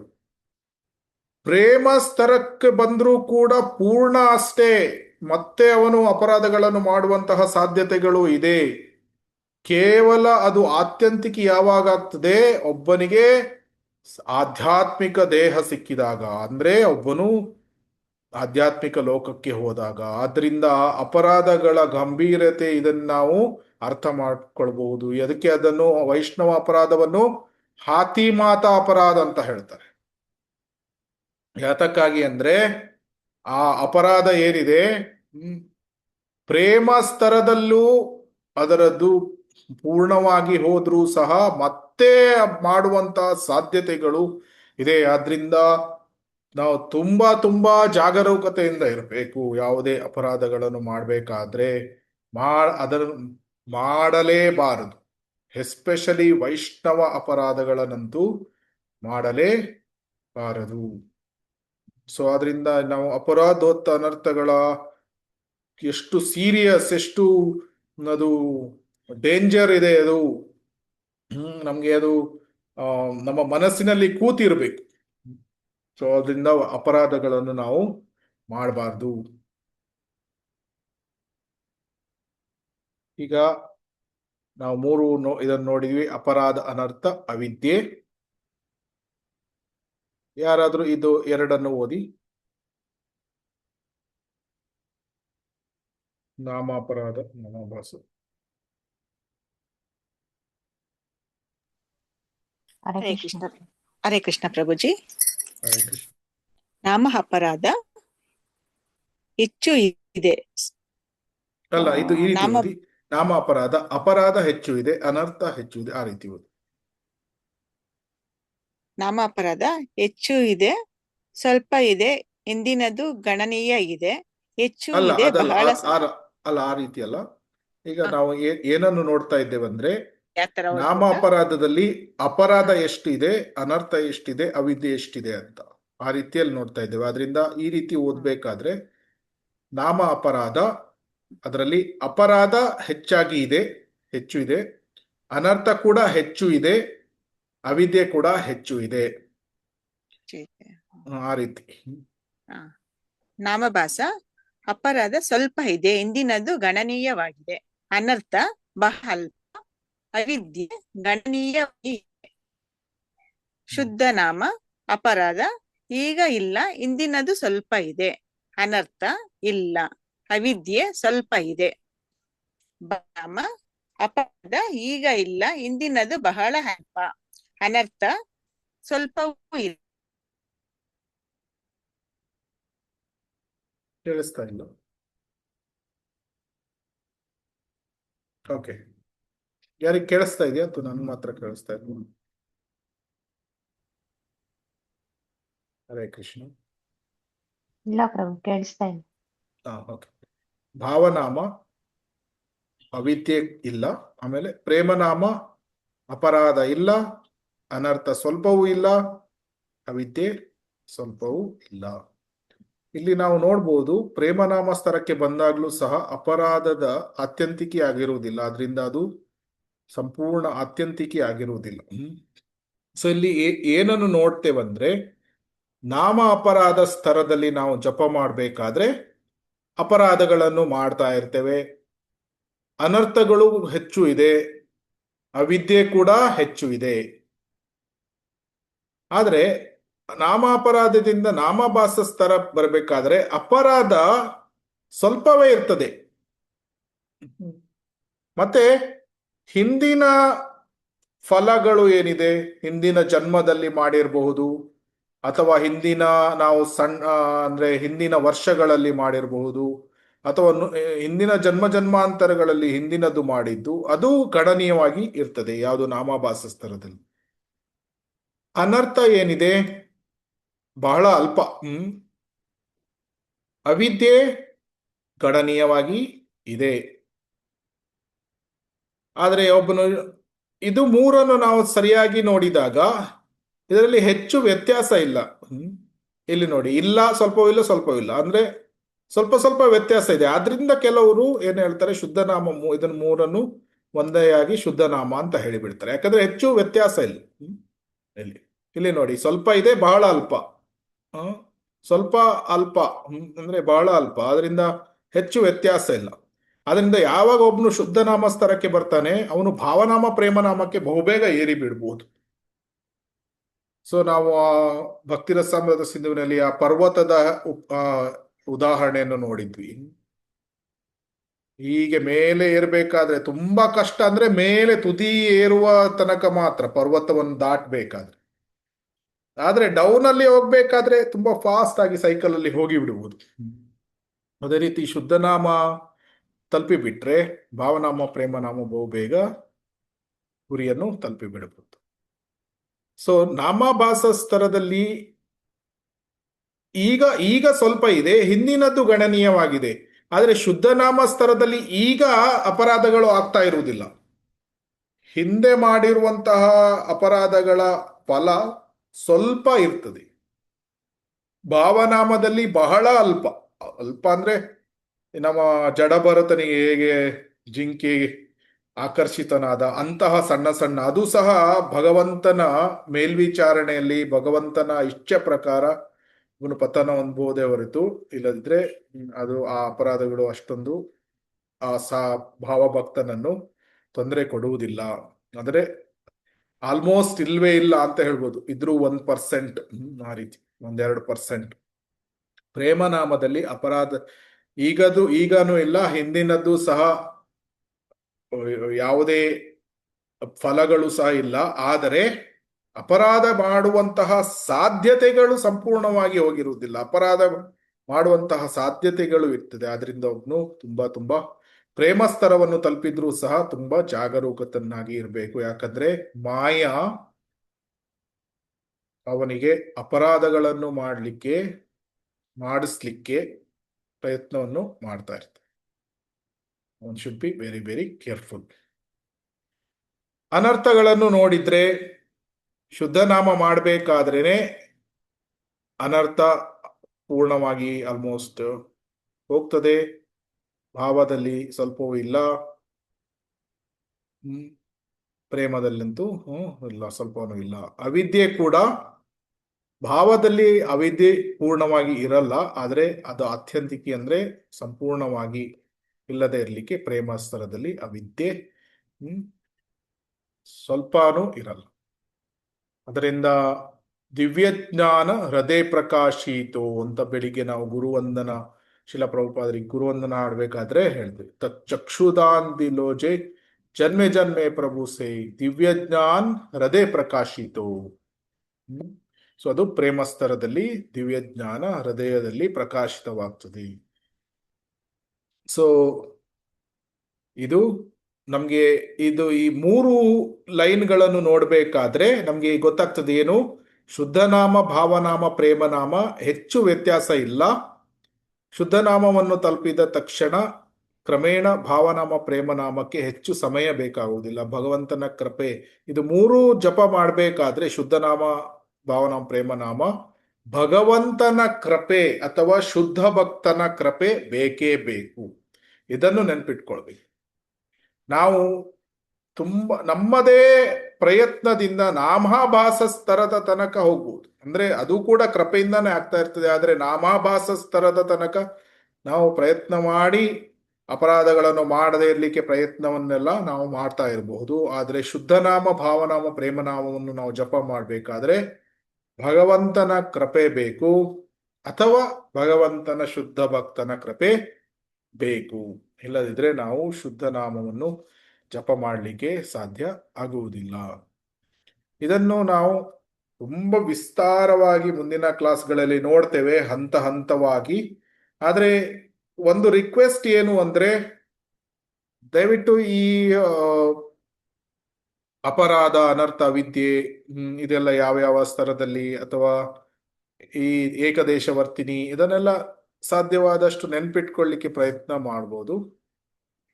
ಆಮೇಲೆ ಮುಂದಿನ ಕ್ಲಾಸ್ಗಳಲ್ಲಿ ಕೆಲವು ಪಾಯಿಂಟ್ಸ್ಗಳು ಮತ್ತೆ ರಿಪೀಟ್ ಆಗ್ತಾ ಹೋಗ್ಬೋದು. ಅದು ಯಾತಕ್ಕಾಗಿ ಅಂದ್ರೆ ಮನಸ್ಸಿನಲ್ಲಿ ಕೂತ್ಕೊಳ್ಬೇಕು. ಯಾಕಂದ್ರೆ ಈಗ ಉದಾಹರಣೆಗೆ ಅಶ್ರದ್ಧ ನಾಮಾಭಾಸದಲ್ಲಿ ಸಾಂಕೇತ್ಯ ನಾಮಾಭಾಸ ಅಂದ್ರೆ ಏನು, ಅದಕ್ಕೆ ಉದಾಹರಣೆ ಯಾವುದು, ಇನ್ನೂ ಡೀಟೇಲ್ ಆಗಿ ನೋಡೋಣ. ಪಾರಿಹಾಸ ಅಂದ್ರೆ ಏನು, ಸ್ತೋಭ ಅಂದ್ರೆ ಏನು, ಅದನ್ನು ಛಾಯಾ, ಇದನ್ನೆಲ್ಲ ತುಂಬಾ ಡೀಟೇಲ್ ಆಗಿ ಅದನ್ನು ನೋಡೋಣ. ಆಮೇಲೆ ಅಪರಾಧದಲ್ಲಿ ಸಹ ಒಂದೊಂದು ಅಪರಾಧವನ್ನು ಡೀಟೇಲ್ ಆಗಿ ನೋಡಬಹುದು, ಹೇಗೆ ಆ ಅಪರಾಧಗಳಿಂದ ಹೊರಗೆ ಬರುವುದು. ಸೊ ಇದನ್ನು ಮುಂದಿನ ಕ್ಲಾಸ್ಗಳಲ್ಲಿ ನೋಡಬಹುದು. ಆಮೇಲೆ ಶುದ್ಧ ನಾಮದಲ್ಲಿ ಸಹ ನಾವು ಹೇಗೆ ಶುದ್ಧ ನಾಮವನ್ನು ಜಪ ಮಾಡುವ ಸ್ತರಕ್ಕೆ ಹೇಗೆ ಬರುವುದು, ಅದನ್ನು ಸಹ ನೋಡೋಣ. ಆಮೇಲೆ ಇನ್ನೊಂದು ವಿಷಯ ತುಂಬಾ ಇಂಪಾರ್ಟೆಂಟ್ ಏನು ಅಂದ್ರೆ, ನಾವು ಯಾವ ಸ್ತರದಲ್ಲಿ ಇದ್ದೇವೆ ಅಂತ ನಮ್ಮನ್ನು ನಾವು ಅಳತೆ ಮಾಡ್ತಾ ಇರುವುದು ಒಳ್ಳೆಯದು. ನಾನು ಈಗ ಇಲ್ಲಿ ಉದಾಹರಣೆಗೆ ನಾಮಾಪರಾಧ, ಹೆಚ್ಚು ಅಪರಾಧಗಳನ್ನು ಮಾಡ್ತಾ ಇದ್ದೀನೋ ಅಥವಾ ಸ್ವಲ್ಪನೇ ಮಾಡ್ತಾ ಇದ್ದೀನೋ, ಅನರ್ಥಗಳು ಎಷ್ಟಿದೆ ನನ್ನಲ್ಲಿ, ಅವಿದ್ಯೆ ಎಷ್ಟಿದೆ, ಇದನ್ನೆಲ್ಲ ನೋಡ್ತಾ ಇರ್ಬೇಕು. ಯಾಕಂದ್ರೆ ನಾವು ಇದನ್ನು ನೋಡ್ತಾ ನಾವು ಮತ್ತೆ ಇಂಪ್ರೂವ್ ಮಾಡ್ಕೊಳ್ಳಿಕ್ಕೆ, ಪ್ರಗತಿಯನ್ನು ಹೊಂದಲಿಕ್ಕೆ, ನೆಕ್ಸ್ಟ್ ಲೆವೆಲಿಗೆ ಹೋಗ್ಲಿಕ್ಕೆ, ನಮ್ಮ ಜಪವನ್ನು ಇಂಪ್ರೂವ್ ಮಾಡಲಿಕ್ಕೆ ನೋಡ್ತಾ ಇರ್ಬೇಕು. ಒಂದನೆಯದಾಗಿ ನಾವು ನೋಡಿದ್ವಿ ಪ್ರೊನೌನ್ಸಿಯೇಷನ್, ನಾವು ಹೇಗೆ ವರ್ಡ್ಗಳನ್ನು, ಶಬ್ದಗಳನ್ನು ಹೇಳ್ತೇವೆ ಅದು. ಆಮೇಲೆ ಪೋಸ್ಚರ್, ಆಮೇಲೆ ಪ್ರೇಯರ್ಫುಲ್ ಮೂಡ್, ಪ್ರಾರ್ಥನಾ ಭಾವ, ಇದನ್ನೆಲ್ಲ ನೋಡಿದ್ವಿ. ಆಮೇಲೆ ಗುರು ಪರಂಪರೆಗೆ ಪ್ರಾರ್ಥನೆಗಳನ್ನು ಸಲ್ಲಿಸುವುದು. ಮುಂದಿನ ಕ್ಲಾಸ್ಗಳಲ್ಲಿ ಕೆಲವು ಇನ್ನೂ ಜಾಸ್ತಿ ನೋಡೋಣ, ಒಂದೊಂದು ಕ್ಲಾಸ್ ಆದಾಗೆ. ಸೊ ನಮ್ಮ ಜಪಕ್ಕೆ ಮಾಡಲಿಕ್ಕೆ ನಮಗೆ ಏನು ಸಹಾಯ ಆಗ್ತದೆ ಅದನ್ನು ನಾವು ಅಭ್ಯಾಸ ಮಾಡ್ಕೊಳ್ಬಹುದು. ನಾವು ಈ ಹರಿನಾಮ ಮಹಾತ್ಮೆ ಸೀರೀಸ್ ಅಲ್ಲಿ ತುಂಬಾ ವಿಷಯಗಳನ್ನು ಡಿಸ್ಕಸ್ ಮಾಡ್ತಾ ಇದ್ದೇವೆ. ನಮಗೆ ನಮ್ಮ ಜಪ ಇಂಪ್ರೂವ್ ಮಾಡಲಿಕ್ಕೆ ಯಾವುದು ಸೂಕ್ತವಾಗಿದೆ ಅದನ್ನು ನಾವು ಅಳವಡಿಸ್ಕೊಳ್ಬಹುದು. ಆಮೇಲೆ ಸತತವಾಗಿ ಜಪವನ್ನು ಇಂಪ್ರೂವ್ ಮಾಡಲಿಕ್ಕೆ ಪ್ರಯತ್ನವನ್ನು ಮಾಡಬಹುದು. ಸೊ ಆಗ ಭಗವಂತ ನಮಗೆ ಸಹಾಯವನ್ನು ಮಾಡ್ತಾನೆ. ಸೊ ಅದೇ ನಮ್ಮ ಸತತ ಪ್ರಯತ್ನ ಇದೆ. ಆ ನಿಟ್ಟಿನಲ್ಲಿ ನಾವು ಅಭ್ಯಾಸವನ್ನು ಮಾಡೋಣ. ಹರೇ ಕೃಷ್ಣ ಕೃಷ್ಣ ಕೃಷ್ಣ ಹರೇ ಹರೇ, ಹರೇ ರಾಮ ರಾಮ ರಾಮ ಹರೇ ಹರೇ. ಸೊ ಯಾರಿಗಾದ್ರೂ ಏನಾದ್ರು ಪ್ರಶ್ನೆಗಳು, ಕಮೆಂಟ್ಸ್ ಅಥವಾ ತಿದ್ದುಪಡಿಗಳು ಇದ್ರೆ ಹೇಳ್ಬೋದು. ಹರೇ ಕೃಷ್ಣ. ಹರೇ ಕೃಷ್ಣ ಪ್ರಭು, ಈಗ ನೀವು ಮಾಡ್ತಾ ಇದ್ರಲ್ಲ ಈ ಕ್ಲಾಸಿಗೆ ಬುಕ್ ಯಾವುದು ಪ್ರಭು? ಇದು ತುಂಬಾ ಬುಕ್ಸ್ ರೆಫರ್ ಮಾಡ್ತಾ ಇದ್ದೀನಿ ಮಾತಾಜಿ. ಇದು ಹೌದು, ಈಗ ಒಂದೇ ನಾವು ಈಗ ಇದು ಈ ಟೇಬಲ್ಗಳು ನಾನು ತೋರಿಸ್ತಾ ಇದ್ದೀನಿ. ಇದು ಮಾಧುರ್ಯ ಕದಂಬಿನಿ. ಇದು ಮಾಧುರ್ಯ ಕದಂಬಿನಿ. ಆಮೇಲೆ ಈ ನಾಮಾಭಾಸಸ್ತರ ಏನಿದೆ ಇದು ಹರಿನಾಮ ಚಿಂತಾಮಣಿ. ಸೊ ಇದರಿಂದ ಇದೆಲ್ಲ ಮುಂದೆ ಆ ಬುಕ್ಸ್ ಗಳನ್ನು ಸಹ ಡೀಟೇಲ್ ಆಗಿ ನೋಡ್ಬೋದು. ಸೊ ಹರಿನಾಮ ಚಿಂತಾಮಣಿ, ಮಾಧುರ್ಯ ಕದಂಬಿನಿ, ಆಮೇಲೆ ಭೂರಿಜನ್ ಪ್ರಭು ಅವರು ಜಪ ಅಂತ ಪುಸ್ತಕ ಬರ್ತಿದ್ದಾರೆ. ಅದನ್ನೆಲ್ಲ ಒಂದೊಂದಾಗಿ ನೋಡೋಣ. ಸೊ ಪ್ರಮುಖವಾಗಿ ಹರಿನಾಮ ಚಿಂತಾಮಣಿ, ಮಾಧುರ್ಯ ಕದಂಬಿನಿ, ಆಮೇಲೆ ನೆಕ್ಟೇರಿಯನ್ ಓಷಿಯನ್ ಆಫ್ ಹೋಲಿ ನೇಮ್ ಅಂತ ಸಚಿನಂದನ್ ಮಹಾರಾಜರು ಬರ್ತಿದ್ದಾರೆ. ಸೊ ಅಂತ ಪುಸ್ತಕಗಳು, ಜಪ ಅಂತ ಭೂರಿಜನ್ ಪ್ರಭುಜಿ ಅವರು ಬರೆದಿದ್ದಾರೆ. ಸೊ ಸಚಿನಂದನ್ ಮಹಾರಾಜ್ ಅವರು ಹರಿನಾಮದ ಬಗ್ಗೆ ತುಂಬಾ ಪುಸ್ತಕಗಳನ್ನು ಬರೆದಿದ್ದಾರೆ. ಅದನ್ನು ಸಹ ನೋಡೋಣ ಒಂದೊಂದಾಗಿ. ಇದೆಲ್ಲ ಜನರಲ್ ಆಗಿ ಇದೆ. ಏನು ಇದು ಈ ನಾಮಾಭಾಸ ಇದೆ, ಇದೆಲ್ಲ ನಿಮ್ಗೆ ಹೆಚ್ಚಿನ ಪುಸ್ತಕಗಳಲ್ಲಿ ಸಿಗ್ಬಹುದು. ಯಾವುದು ಈ ನಾಮಾಭಾಸದಲ್ಲಿ ಯಾವ ಯಾವ ಸ್ತರ ಇದೆ, ಯಾವ ಯಾವ ವಿಧ ಇದೆ, ಅದೆಲ್ಲ ಜನರಲಿ ಹೆಚ್ಚಿನ ಪುಸ್ತಕಗಳಲ್ಲಿ ವಿವರಿಸಲಾಗಿದೆ. ಬಟ್ ಪ್ರಮುಖವಾಗಿ ಹರಿನಾಮ ಚಿಂತಾಮಣಿ ಪುಸ್ತಕದಲ್ಲಿ ವಿವರಿಸಲಾಗಿದೆ. ಹರೇ ಕೃಷ್ಣ. ಹರೇ ಕೃಷ್ಣ ಪ್ರಭು, ಧನ್ಯವಾದಗಳು. ಕೃಷ್ಣ ಪ್ರಭುಜಿ, ಹರೇ ಕೃಷ್ಣ. ಹರೇ ಕೃಷ್ಣ. ಇದು ಹರಿನಾಮ ಜಪ ಮಾಡೋದಕ್ಕೆ ಎಷ್ಟೊಂದು ಕಂಡೀಷನ್ಸ್ ಎಲ್ಲ ಇದಾವಲ್ಲ ಪ್ರಭುಜಿ. ಇವು ನಾವೇನು ಈ ಉಪನಿಷತ್ತದ ಮಂತ್ರ, ಇವು ಉಪನಿಷತ್ ಮಂತ್ರ ಎಲ್ರು ಹೇಳ್ಬಾರ್ದು, ಆಮೇಲೆ ಎಲ್ಲೆಂದ್ರಲ್ಲಿ ಹೇಳ್ಬಾರ್ದು.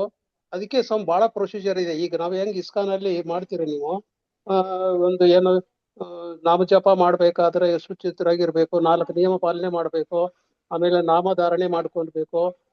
ಇಲ್ಲಿ ಇದು ಏನು ಭಾಮಿ ಮುಹೂರ್ತದಲ್ಲೇನೆ ಜಪ ಮಾಡ್ಬೇಕು. ಇವು ತುಂಬಾ ನಿಯಮಗಳು ಇದಾವೆ. ಇವೆಲ್ಲ ಯಾಕಂದ್ರೆ ಇವು ಉಪನಿಷತ್ತದ ಮಂತ್ರ ಅಲ್ವಾ ಪ್ರಭುಜಿ? ಯಾವುದು ಹರಿನಾಮನ? ಈ ಹರಿನಾಮ ಜಪ ಇದು ಇಲ್ಲ. ಏನದ ಮತ್ತ ಪ್ರಭುಜಿ? ಹರಿನಾಮ ಜಪ ಉಪನಿಷತ್ ಮಂತ್ರ ಅಲ್ಲ, ಅದು ಕಾಲಿ ಸಂತರಣ ಉಪನಿಷತ್ತದ ಮಂತ್ರ ಹಾ, ಇದು. ಇದು ಹರೇ ರಾಮ ಹೌದೌದು. ಹರೇ ರಾಮ ರಾಮ ರಾಮ ಹರೇ ಹರೇ, ಹರೇ ಕೃಷ್ಣ ಕೃಷ್ಣ ಕೃಷ್ಣ ಹರೇ ಹರೇ. ಕಾಲಿ ಸಂತರಣ ಉಪನಿಷತ್ತದ ಮಂತ್ರ ಇದು ಪ್ರಭುಜಿ. ಅಂದ್ರೆ ಅದರಲ್ಲೇ ಚೈತನ್ಯ ಮಹಾಪ್ರಭುಗಳು ಏನ್ ಮಾಡಿದ್ರು, ಸ್ವಲ್ಪ ಕರೆಕ್ಷನ್ ಮಾಡಿದ್ರು. ಹರೇ ರಾಮ ಇರೋದ್ನ ಹರೇ ಕೃಷ್ಣ ಮಾಡಿ ಈ ಸಾಮಾನ್ಯ ಜನರಿಗೆ, ಕಲಿಯುಗದ ಜನರಿಗೆ ಹೆಲ್ಪ್ ಆಗ್ಲಿ ಅಂತ ಅವರು ಮಂತ್ರನ ಸ್ವಲ್ಪ ಚೇಂಜ್ ಮಾಡಿ. ಇಲ್ಲಾಂದ್ರೂ ತುಂಬಾ ಕಷ್ಟ, ಎಲ್ಲರೂ ಹೇಳಂಗಿಲ್ಲ ಮಂತ್ರನ. ತುಂಬಾ ಪವರ್ಫುಲ್ ಮಂತ್ರ ಇದು. ಅದು ಸ್ವಲ್ಪ ಜನರಿಗೆ ಹೆಲ್ಪ್ ಆಗ್ಲಿ ಅಂತ ಅವ್ರು ಕರೆಕ್ಷನ್ ಮಾಡಿ ನಮ್ಗೆಲ್ಲ ಕೊಟ್ಟಿದ್ದಾರಂತ ನಾವು ಕೇಳಿಸ್ಕೊಂಡಿದ್ದೀವಿ ಪ್ರಭುಜಿ. ಹೌದು. ಸೊ ಇದು ಉಪನಿಷತ್ ಅಂದ್ರೆ ಉಪನಿಷತ್ತಲ್ಲಿ ಇದರ ವೈಭವಗಳನ್ನು ಬೇರೆ ಬೇರೆ ಪುರಾಣಗಳಲ್ಲಿ ವಿವರಿಸಿದ್ದಾರೆ. ಸೊ ಹರಿನಾಮ ಏನಿದೆ ಭಗವಂತನಿಂದ ಅಭಿನ್ನ. ಸೊ ನಾಮ ಚಿಂತಾಮಣಿ ಕೃಷ್ಣ ಚೈತನ್ಯ ರಸ ವಿಗ್ರಹ ಪೂರ್ಣ ಶುದ್ಧೌ ನಿತ್ಯ ಮುಕ್ತೋ ಅಭಿನ್ನತ್ವಂ ನಾಮನಾಮಿನೋ. ಅಂದ್ರೆ ಭಗವಂತನಿಗೂ ಮತ್ತು ಅವನ ದಿವ್ಯ ನಾಮಕ್ಕೂ ಯಾವುದೇ ವ್ಯತ್ಯಾಸ ಇಲ್ಲ. ಅಂದ್ರೆ ಕೃಷ್ಣ ಅಂದ್ರೆ ಕೃಷ್ಣನ ನಾಮ ಕೂಡ, ಕೃಷ್ಣನ ರೂಪ ಕೂಡ, ಕೃಷ್ಣನ ಗುಣ, ಕೃಷ್ಣನ ಲೀಲೆಗಳು ಇದೆಲ್ಲ ಅಭಿನ್ನವಾಗಿ ಇದೆ. ಆದ್ರಿಂದ ಹರಿನಾಮ ಏನಿದೆ ಇದು ಯೂನಿವರ್ಸಲ್. ಅದಕ್ಕೆ ಶಿಕ್ಷಾಷ್ಟಕಲ್ಲಿ ಚೈತನ್ಯ ಮಹಾಪ್ರಭುಗಳು ಏನು ಹೇಳ್ತಾರೆ, 2ನೇ ವರ್ಸಲ್ಲಿ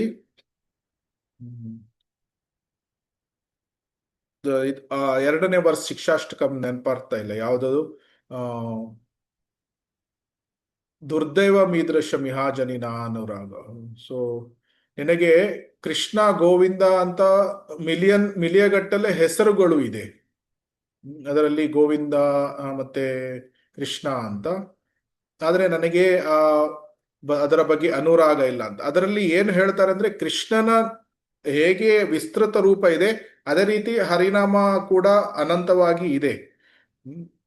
ಉಪನಿಷತ್ಗಳಲ್ಲಿ ಮತ್ತೆ ಪುರಾಣಗಳಲ್ಲಿ ಅದರ ಗ್ಲೋರಿಗಳನ್ನು ವಿವರಿಸಲಾಗಿದೆ. ಆದ್ರೆ ಉಪನಿಷತ್ಗಳ ಮಂತ್ರ ಮತ್ತು ಇದಕ್ಕೆ ನಾವು ಹೋಲಿಸ್ಲಿಕ್ಕೆ ಆಗೋದಿಲ್ಲ. ಯಾಕಂದ್ರೆ ಉಪನಿಷತ್ಸ್ಗಳಲ್ಲಿ ನಮ್ಗೆ ಕರ್ಮಕಾಂಡ ಬರ್ತದೆ ಕೆಲವುದು, ಅಥವಾ ಜ್ಞಾನಕಾಂಡ ಇದೆ, ಉಪಾಸನಾ ಕಾಂಡ, ವೇದಗಳಲ್ಲಿ ಬೇರೆ ಬೇರೆ ಇದೆ. ಸೊ ಅದಕ್ಕಾಗಿ ನಾವು ವೇದಗಳಲ್ಲಿ ನೋಡ್ಬೇಕಾದ್ರೆ ಅದರಲ್ಲೆಲ್ಲ ಹರಿನಾಮದ ವೈಭವ ಮತ್ತು ಮಹಿಮೆಗಳನ್ನು ವಿವರಿಸಿದ್ದಾರೆ.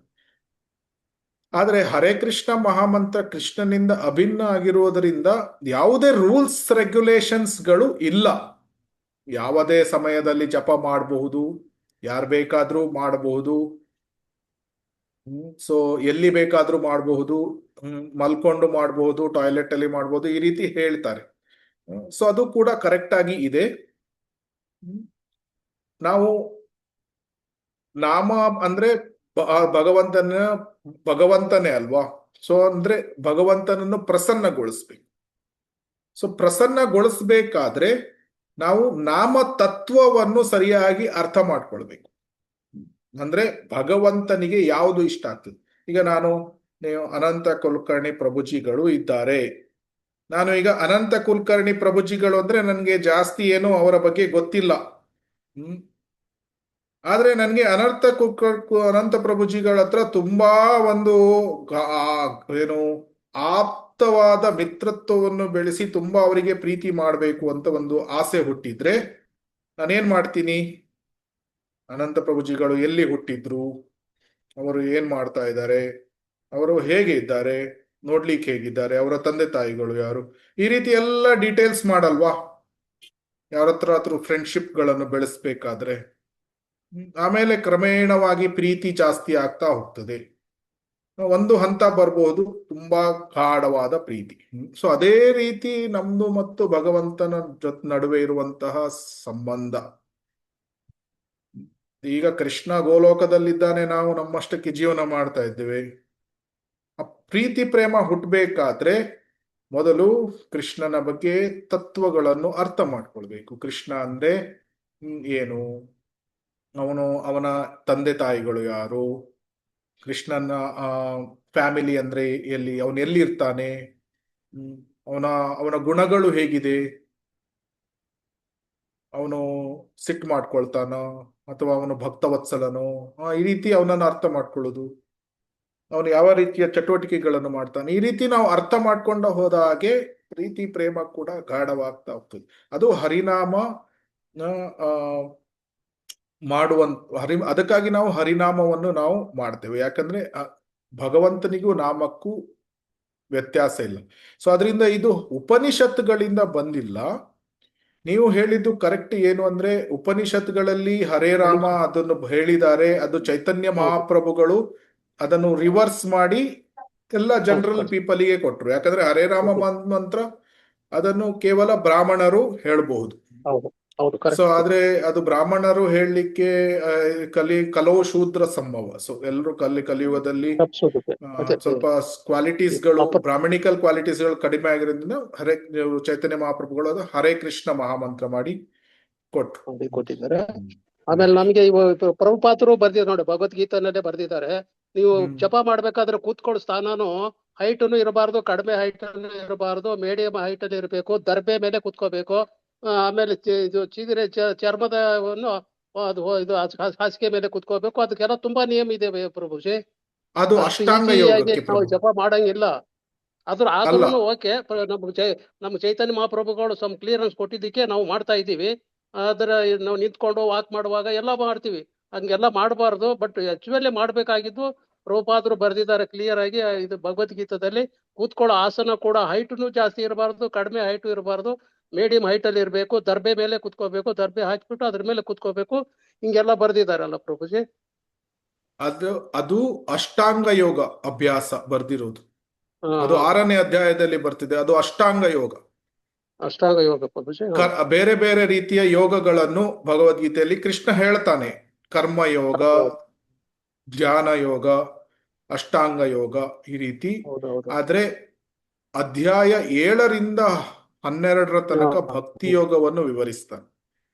ಭಕ್ತಿ ಯೋಗಕ್ಕೆ ಯಾವುದೇ ರೂಲ್ಸ್ ಅಂಡ್ ರೆಗ್ಯುಲೇಷನ್ಸ್ಗಳು ಜಾಸ್ತಿ ಇಲ್ಲ.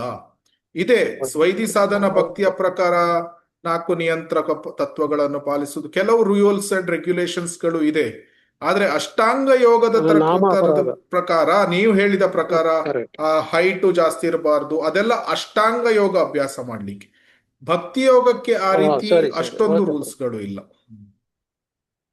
ಸೊ ಅದರಿಂದ ನಿಮ್ಗೆ 6ನೇ ಅಧ್ಯಾಯದ ತನಕ ಇದು ಕರ್ಮಯೋಗ, ಧ್ಯಾನ ಯೋಗ, ಅಷ್ಟಾಂಗ ಯೋಗ ಬರ್ತದೆ. ಭಕ್ತಿ ಯೋಗ ಬೇಕು ಅಂದ್ರೆ 7ನೇ ಅಧ್ಯಾಯದಿಂದ 12ನೇ ಅಧ್ಯಾಯ ಓದ್ಬೇಕು. ಆವಾಗ ಭಕ್ತಿ ಯೋಗದ ಬಗ್ಗೆ ಗೊತ್ತಾಗ್ತದೆ. ಹರೇ ಕೃಷ್ಣ. ಓಕೆ ಪ್ರಭು, correct. Thank you. Hare Krishna. ಬೇರೆ ಏನಾದ್ರು ಪ್ರಶ್ನೆಗಳು ಇದೆಯಾ? ಅಪರಾಧ ರಹಿತ ಅಪರಾಧ ಏನ್ ಪ್ರಭುಜಿ? ಅಪರಾಧ ರಹಿತ ಜಪ ಮಾಡ್ಬೇಕು ಅಂತ ನಮ್ದು ಕಂಡಿದೆ. ಈ 10 ಅಪರಾಧ ಈಗ ಮಾಡಬೇಡಿ ಅಂತ ಹೇಳ್ತಾರಲ್ಲ ಪ್ರಭುಜಿ. 10 ಅಪರಾಧ ಮಾಡದೇ ಇರೋ ತರ ನಾವು ನೋಡ್ಕೋಬೇಕು. ಹೌದು, ಅಪರಾಧಗಳನ್ನು ನಾವು ಮಾಡದೇ ಇರೋ ತರ ನಾವು ನೋಡ್ಕೋಬೇಕು. ಅದೇ ಶುದ್ಧ ನಾಮ. ಅಪರಾಧ ಇಲ್ಲದೆ ಮಾಡುವ ನಾಮ ಶುದ್ಧ ನಾಮ. ನಮ್ದು ಇಸ್ಕಾನದ ಮೇನ್ ಬರೋದೇ ಹರಿನಾಮ್ ಜಪದ್ದೇ ಮೇನ್ ಅಲ್ವಾ ಪ್ರಭುಜಿ. ಆಮೇಲೆ ನೀವು ಶಾಸ್ತ್ರಗಳು ಓದೋದು ಮಾಡೋದು some higher education. But main first ನೀವು ಅಪರಾಧ ರಹಿತ ಜಪಾನೇ ಮೇನ್ ಅಂತ ನನಗೆ ಅನಿಸ್ತಾ ಇದೆ. ಹೌದು, ಆದ್ರೆ ನಾವು ಅಪರಾಧ ರಹಿತ ಜಪ ಮಾಡ್ಬೇಕಾದ್ರೆ ಇದೆಲ್ಲ ಹೆಲ್ಪ್ ಆಗ್ತದೆ.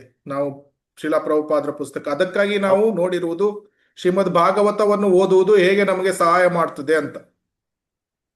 ಈ ಶ್ರೀಮದ್ ಭಾಗವತ ಶ್ರವಣ ಸಾಧನ ಅಭ್ಯಾಸವನ್ನು ಮೊದಲು ನೋಡಿದ್ವಿ. ಯಾತಕ್ಕಾಗಿ? ಶ್ರೀಮದ್ ಭಾಗವತ ಶ್ರವಣ ಮಾಡಿದ್ರೆ ನಾವು ಹೇಗೆ ಶುದ್ಧ ನಾಮ ಜಪ ಮಾಡ್ಲಿಕ್ಕೆ, ಶುದ್ಧ ನಿಷ್ಠಾ ಆಸಕ್ತಿ ಸ್ತರಕ್ಕೆ ಹೇಗೆ ಇರಬಹುದು, ಅದನ್ನ ನಾವು ನೋಡಿರೋದು ಪ್ರಥಮವಾಗಿ. ಯಾಕಂದ್ರೆ ಇದೆಲ್ಲ ಏನಿದೆ, ನವವಿಧ ಭಕ್ತಿ, ಅಭಿಧೇಯ ಅಭ್ಯಾಸಗಳು, ಇದೆಲ್ಲ ನಮಗೆ ಶುದ್ಧ ನಾಮ ಸ್ತರಕ್ಕೆ ಬರ್ಲಿಕ್ಕೆ ಸಹಾಯ ಮಾಡ್ತದೆ. ಹೌದು, ಕರೆಕ್ಟ್. ಅದಕ್ಕಾಗಿ ನಾವು ಈ ಅಭಿಧೇಯ ನೋಡ್ತಾ ಇದ್ದೀವಿ ಒಂದು 3-4 ಕ್ಲಾಸ್ಗಳಿಂದ. Hare Krishna. Hare Krishna. Thank you. Thank you. Hare Krishna. Hare Krishna ಪ್ರಭುಜಿ. ಕ್ಷಮೆ ಇರ್ಲಿ ಪ್ರಭುಜಿ, ಅವಾಗ ಸರಿಯಾಗಿ ಓದಕ್ಕಾಗಿಲ್ಲ. ಯಾವುದು? ಇರ್ಲಿ, ಪರವಾಗಿಲ್ಲ. ಮತ್ತೆ ಏನು ನೆಟ್ ಕನೆಕ್ಷನ್ ಆಗಿರ್ಬೇಕು, ಪ್ರಾಬ್ಲಮ್ ಆಗಿರ್ಬೇಕಲ್ಲ, ನೆಟ್ ಕನೆಕ್ಷನ್. ಇರ್ಲಿ, ಪರವಾಗಿಲ್ಲ. ಓಕೆ, ಧನ್ಯವಾದಗಳು ಪ್ರಭುಜಿ. ಧನ್ಯವಾದಗಳು.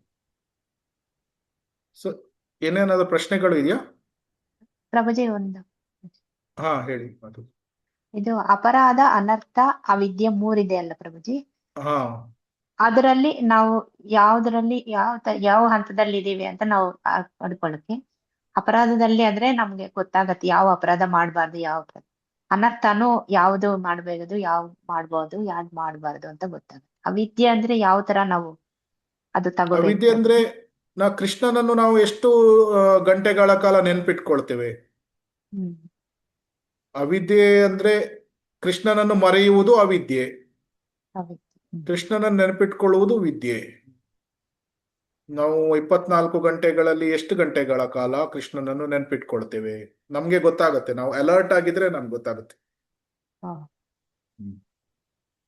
ಸೊ ನಾವು ಅದು 24 ಗಂಟೆಗಳ ಕಾಲ ಪ್ರೇಮಸ್ತರದಲ್ಲಿ 24 ಗಂಟೆಗಳ ಕಾಲ ಭಗವಂತನ ನೆನಪು ಇರ್ತದೆ. ಆವಾಗ ಅವಿದ್ಯೆ ಶೂನ್ಯವಾಗ್ತದೆ. ಅಂದ್ರೆ 24 ಗಂಟೆಗಳ ಕಾಲ ಸಮಾಧಿ ಅಂದ್ರೆ ನಾವು ಡಿಸ್ಕಸ್ ಮಾಡಿದ್ವಿ ಲಾಸ್ಟ್ ಟೈಮ್ ಅಲ್ವಾ? ಸಮಾಧಿ 24 ಗಂಟೆಗಳ ಕಾಲ ಕೃಷ್ಣ ಪ್ರಜ್ಞೆಯನ್ನು ಹೊಂದಿರುವುದು. ಒಂದು ಕ್ಷಣನೂ ಕೃಷ್ಣರನ್ನು ಮರೆಯಲ್ಲ. ಅದು ಪ್ರೇಮಸ್ತರದಲ್ಲಿ. ಆದ್ರೆ ಈಗ ಪ್ರಪ್ರಥಮವಾಗಿ ಕೆಲವೊಮ್ಮೆ ನಾವು 1 ಗಂಟೆಗಳ ಕಾಲ ನೆನ್ಪಿಟ್ಕೊಳ್ಬಹುದು. ಕ್ರಮೇಣವಾಗಿ ಅದು ಜಾಸ್ತಿ ಆಗ್ತಾ ಹೋಗ್ತದೆ, 2 ಗಂಟೆ, 4 ಗಂಟೆ ಜಾಸ್ತಿ ಆಗ್ತಾ ಹೋಗ್ತದೆ. ಕೃಷ್ಣನನ್ನು, ಇದು ಅವಿದ್ಯೆ ನಾವು ಎಷ್ಟು ಅಂತ ನೋಡ್ಬೇಕಾದ್ರೆ ಕೃಷ್ಣನನ್ನು ನಾವು ಎಷ್ಟು ನೆನ್ಪಿಟ್ಕೊಳ್ಳಿಕ್ಕೆ ಸಾಧ್ಯ ಇದೆ, ದಟ್ ಈಸ್ ಅದರ ಮೂಲಕ ಅದು ಒಂದು ಸಣ್ಣ ಅಳತೆ, ತೂಕ ಮಾಡ್ಕೊಳ್ಬಹುದು. ತೂಕ ಮಾಡ್ಕೊ ಅದೇ ನಾವು ಕೂತ್ಕೊಳ್ಳಾಗ ಎದ್ದೊಳಗ ನಾವು ಕೃಷ್ಣ ಅಂತ ಅನ್ಕೊಂತೀವಿ. ಏನಾದ್ರೂ ನಮ್ಗೆ ಗಾಯ ಆದಾಗ, ನೋವಾದಾಗ ಹೌದು. ಕೃಷ್ಣ ಅಂತ ಅನ್ಕೊಂತೀವಿ. ಅದನ್ನು ಅದು ವಿದ್ಯಕ್ಕೆ ಆಗತ್ತ ಪ್ರಭುಜಿ? ಕೃಷ್ಣನನ್ನು ಮರೆಯುವುದು ಅವಿದ್ಯೆ. ಇಲ್ಲ ಮರೆಯುವುದು ವಿದ್ಯೆ. ಓಕೆ ಹಾ. ಮರೆಯುವುದು. ಓಕೆ. ಕೃಷ್ಣನನ್ನು ಮರೆಯುವುದು ಅವಿದ್ಯೆ, ಕೃಷ್ಣನನ್ನು ನೆನಪಿಟ್ಕೊಳ್ಳುವುದೇ ಜ್ಞಾನ, ಆಧ್ಯಾತ್ಮಿಕವಾದ. ಅವಿದ್ಯೆ ಅಂದ್ರೆ ಕೃಷ್ಣನನ್ನು ಮರೆಯುವುದು, ನಾವು ಕೃಷ್ಣನ ದಾಸ ಅಂತ ಮರೆಯುವುದು. ಇದು ಅಂದ್ರೆ ಜೀವೇರ ಸ್ವರೂಪೋಯ್ ಕೃಷ್ಣೇರ ನಿತ್ಯ ದಾಸ. ಇದನ್ನು ನೆನ್ಪಿಟ್ಕೊಳ್ಳುವುದು ವಿದ್ಯೆ ಅಥವಾ ಜ್ಞಾನ. ನಾನು ಕೃಷ್ಣನ ದಾಸ ಅಂತ ಮರೆತು ಬಿಟ್ರೆ ಅವಿದ್ಯೆ. ಅದಕ್ಕೆ ನಾವು ಈ ರೀತಿ ನೆನ್ಪಿಟ್ಕೊಳ್ಳಿಕ್ಕಾಗಲ್ಲ. ಏನು ಅಂದ್ರೆ ನಾನು ಕೃಷ್ಣನನ್ನು ನೆನ್ಪಿಟ್ಕೊಳ್ತೇನೆ ಅಂತ. ನಾವು ದಾಸ ಅಂತ ಭಾವನೆ ಇದ್ರೆ ನಾವೇನ್ ಮಾಡ್ತೇವೆ? ದಾಸ ಮಾಸ್ಟರಿಗೆ ಏನ್ ಮಾಡ್ತಾನೆ? ಸೇವೆಗಳನ್ನು ಮಾಡ್ತಾನೆ, ಸರೆಂಡರ್ ಆಗ್ತಾನೆ, ಸೇವೆಗಳನ್ನು ಮಾಡ್ತಾನೆ. ಸೊ ನಾವು ಎಷ್ಟು ದಿನದಲ್ಲಿ ಎಷ್ಟು ವೈಷ್ಣವರ ಸೇವೆಗಳನ್ನು ಮಾಡ್ತಾ ಇದ್ದೇವೆ, ನಾವು ಎಷ್ಟು ಭಗವಂತನ ಸೇವೆಗಳನ್ನು ಮಾಡ್ತಾ ಇದ್ದೇವೆ, ಅಷ್ಟು ನಮ್ಗೆ ಭಗವಂತನ, ಆ ಸಮಯದಲ್ಲಿ ಭಗವಂತನ ನೆನಪಿರ್ತದೆ ಅಥವಾ ಭಕ್ತರ ನೆನಪಿರ್ತದೆ. ಸೊ ಆವಾಗ ನಾವು ನೋಡ್ಬೋದು, ಪ್ರಪ್ರಥಮವಾಗಿ ನಮ್ಗೆ ಜಾಸ್ತಿ ಸೇವೆಗಳನ್ನು ಮಾಡ್ಲಿಕ್ಕೆ ಆಗದೆ ಇರ್ಬೋದು. ಸ್ವಲ್ಪ ಸೇವೆಗಳನ್ನು ಮಾಡಿದ್ರೆ ಸುಸ್ತಾಗ್ತದೆ ಅಥವಾ ಮನಸ್ಸು ಬೇಡ, ಟೆಂಪಲ್ ಇಂದ ಓಡೋಗೋಣ. ಟೆಂಪಲ್ ಅಲ್ಲಿ ಜಾಸ್ತಿ ಹೊತ್ತು ಇರ್ಲಿಕ್ಕೆ ಆಗಲ್ಲ. ಬರೇ ಸಂಡೇ ಫೀಸ್ಟ್ ಅಲ್ಲಿ 1 or 2 hours 3 hours ಇದ್ದು ಸಂಡೇ ಫೀಸ್ಟ್ ಮುಗಿದ ತಕ್ಷಣ ಮನೆಗೆ ಓಡೋಗೋಣ ಅಂತ ಅನ್ಸುತ್ತೆ. ಸೊ ಕ್ರಮೇಣವಾಗಿ ಅವಿದ್ಯೆ ಕಡಿಮೆ ಆಗ್ತಾ ಬರ್ತದೆ, ಕೃಷ್ಣನ ನೆನಪು, ಕೃಷ್ಣನ ಅಟ್ಯಾಚ್ಮೆಂಟ್ ಜಾಸ್ತಿ ಆಗ್ತಾ ಹೋಗ್ತದೆ, ಜಾಸ್ತಿ ಸೇವೆಗಳನ್ನು ಮಾಡಬಹುದು. ಆ ರೀತಿ. ಹರೇ ಕೃಷ್ಣ. ಇದು ಪ್ರಭು, ಈ ಸಮಾಧಿ ಅವಸ್ಥೆನಲ್ಲಿ ಪ್ರಭುಜಿ, ಸಮಾಧಿ ಜೀವಿಗಳು ಅವಸ್ಥೆ ಇದು ಸಮಾಧಿ ಅವಸ್ಥೆ ಅಂದ್ರೆ ನಾವು ಜೀವಿಗಳು ಯಾವ ಸ್ಥಿತಿಯಲ್ಲಿ ಇರ್ತೀವಿ ಪ್ರಭುಜಿ? ನಾವು ಅವಾಗ ಧ್ಯಾನ ಏನು ಮಾಡ್ತೇವೆ, 24/7 ಧ್ಯಾನ ಮಾಡ್ತೀವಿ. ಬಟ್ ಸಮಾಧಿ ಸ್ಟೇಜ್ಗೆ ಹೋದಾಗ ನಮ್ದು ಇದು ಕಾಯ, ವಾಚ, ಮನಸ, ಬುದ್ಧಿ ಇವೆಲ್ಲ ಯಾವ ಸ್ಟೇಜ್ ಅಲ್ಲಿ ಇರ್ತಾವೆ ಪ್ರಭುಜಿ ಅವಾಗ? ಅದೇ 24 ಗಂಟೆಗಳು ಅಂದ್ರೆ ನಾವು ಬರೇ ಕೃಷ್ಣ ಬಿಟ್ಟು ಬೇರೆ ಏನನ್ನು ಮಾಡ್ತಾ ಇರಲ್ಲ. ಅಂದ್ರೆ ಉದಾಹರಣೆಗೆ ದಿನದ ಬೆಳಿಗ್ಗೆ ಕೃಷ್ಣನ ಸಾಧನೆ, ಆಮೇಲೆ ಕೃಷ್ಣನ ಸೇವೆಗಳು, ಕೃಷ್ಣನ ಬಗ್ಗೆ ಮಾತನಾಡುವುದು. ಸೊ ಎಲ್ಲಾ ತರದಲ್ಲೂ ಕೃಷ್ಣ. ಈವನ್ ಮಲ್ಕೊಂಡಾಗ್ಲೂ ಕೂಡ ಕೃಷ್ಣನ ಆಲೋಚನೆಗಳು ಸತತವಾಗಿ ಮನಸ್ಸಿನಲ್ಲಿ ಹೋಗ್ತಾ ಇರ್ತದೆ. ಅಂದ್ರೆ ಸ್ವಪ್ನ ಏನಿದೆ ಅದು ಕೃಷ್ಣನದ್ದೇ ಆಗ್ತಾ ಇರ್ತದೆ. ಸೊ ಅದನ್ನ ಅಂದ್ರೆ 24 ಗಂಟೆ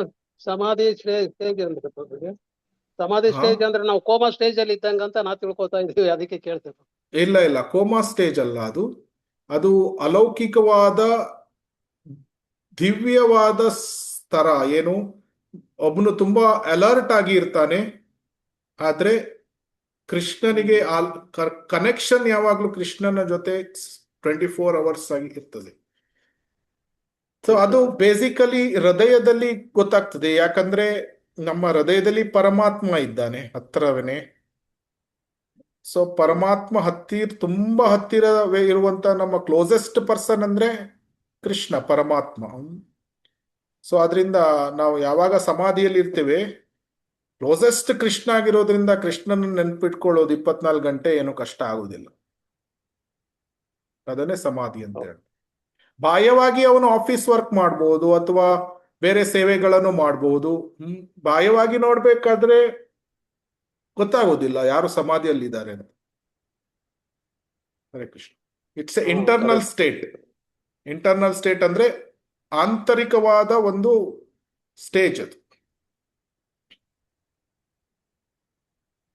ಸ್ಪರ್ಶ ಜ್ಞಾನ ಇರ್ತದೆ ಪ್ರಭುಜಿ ಅವಾಗ ಅವರಿಗೆ ಸಮಾಧಿ ಸ್ಟೇಜ್ ಅಲ್ಲಿ ಸ್ಪರ್ಶ ಜ್ಞಾನ ನಮ್ಮ ತರನೇ ಇರ್ತಾರೆ ಪ್ರಭುಜಿ. ಈಗ ಎಷ್ಟೊಂದು ಜನ ಶುದ್ಧ ಭಕ್ತರು ಅವರೆಲ್ಲ ಸಮಾಧಿ ಸ್ತರದಲ್ಲೇ ಇರ್ತಾರೆ. ಸಮಾಧಿ ಅಂದ ತಕ್ಷಣ ನಾವು ಈ ರೀತಿ ಅವ್ರೇನು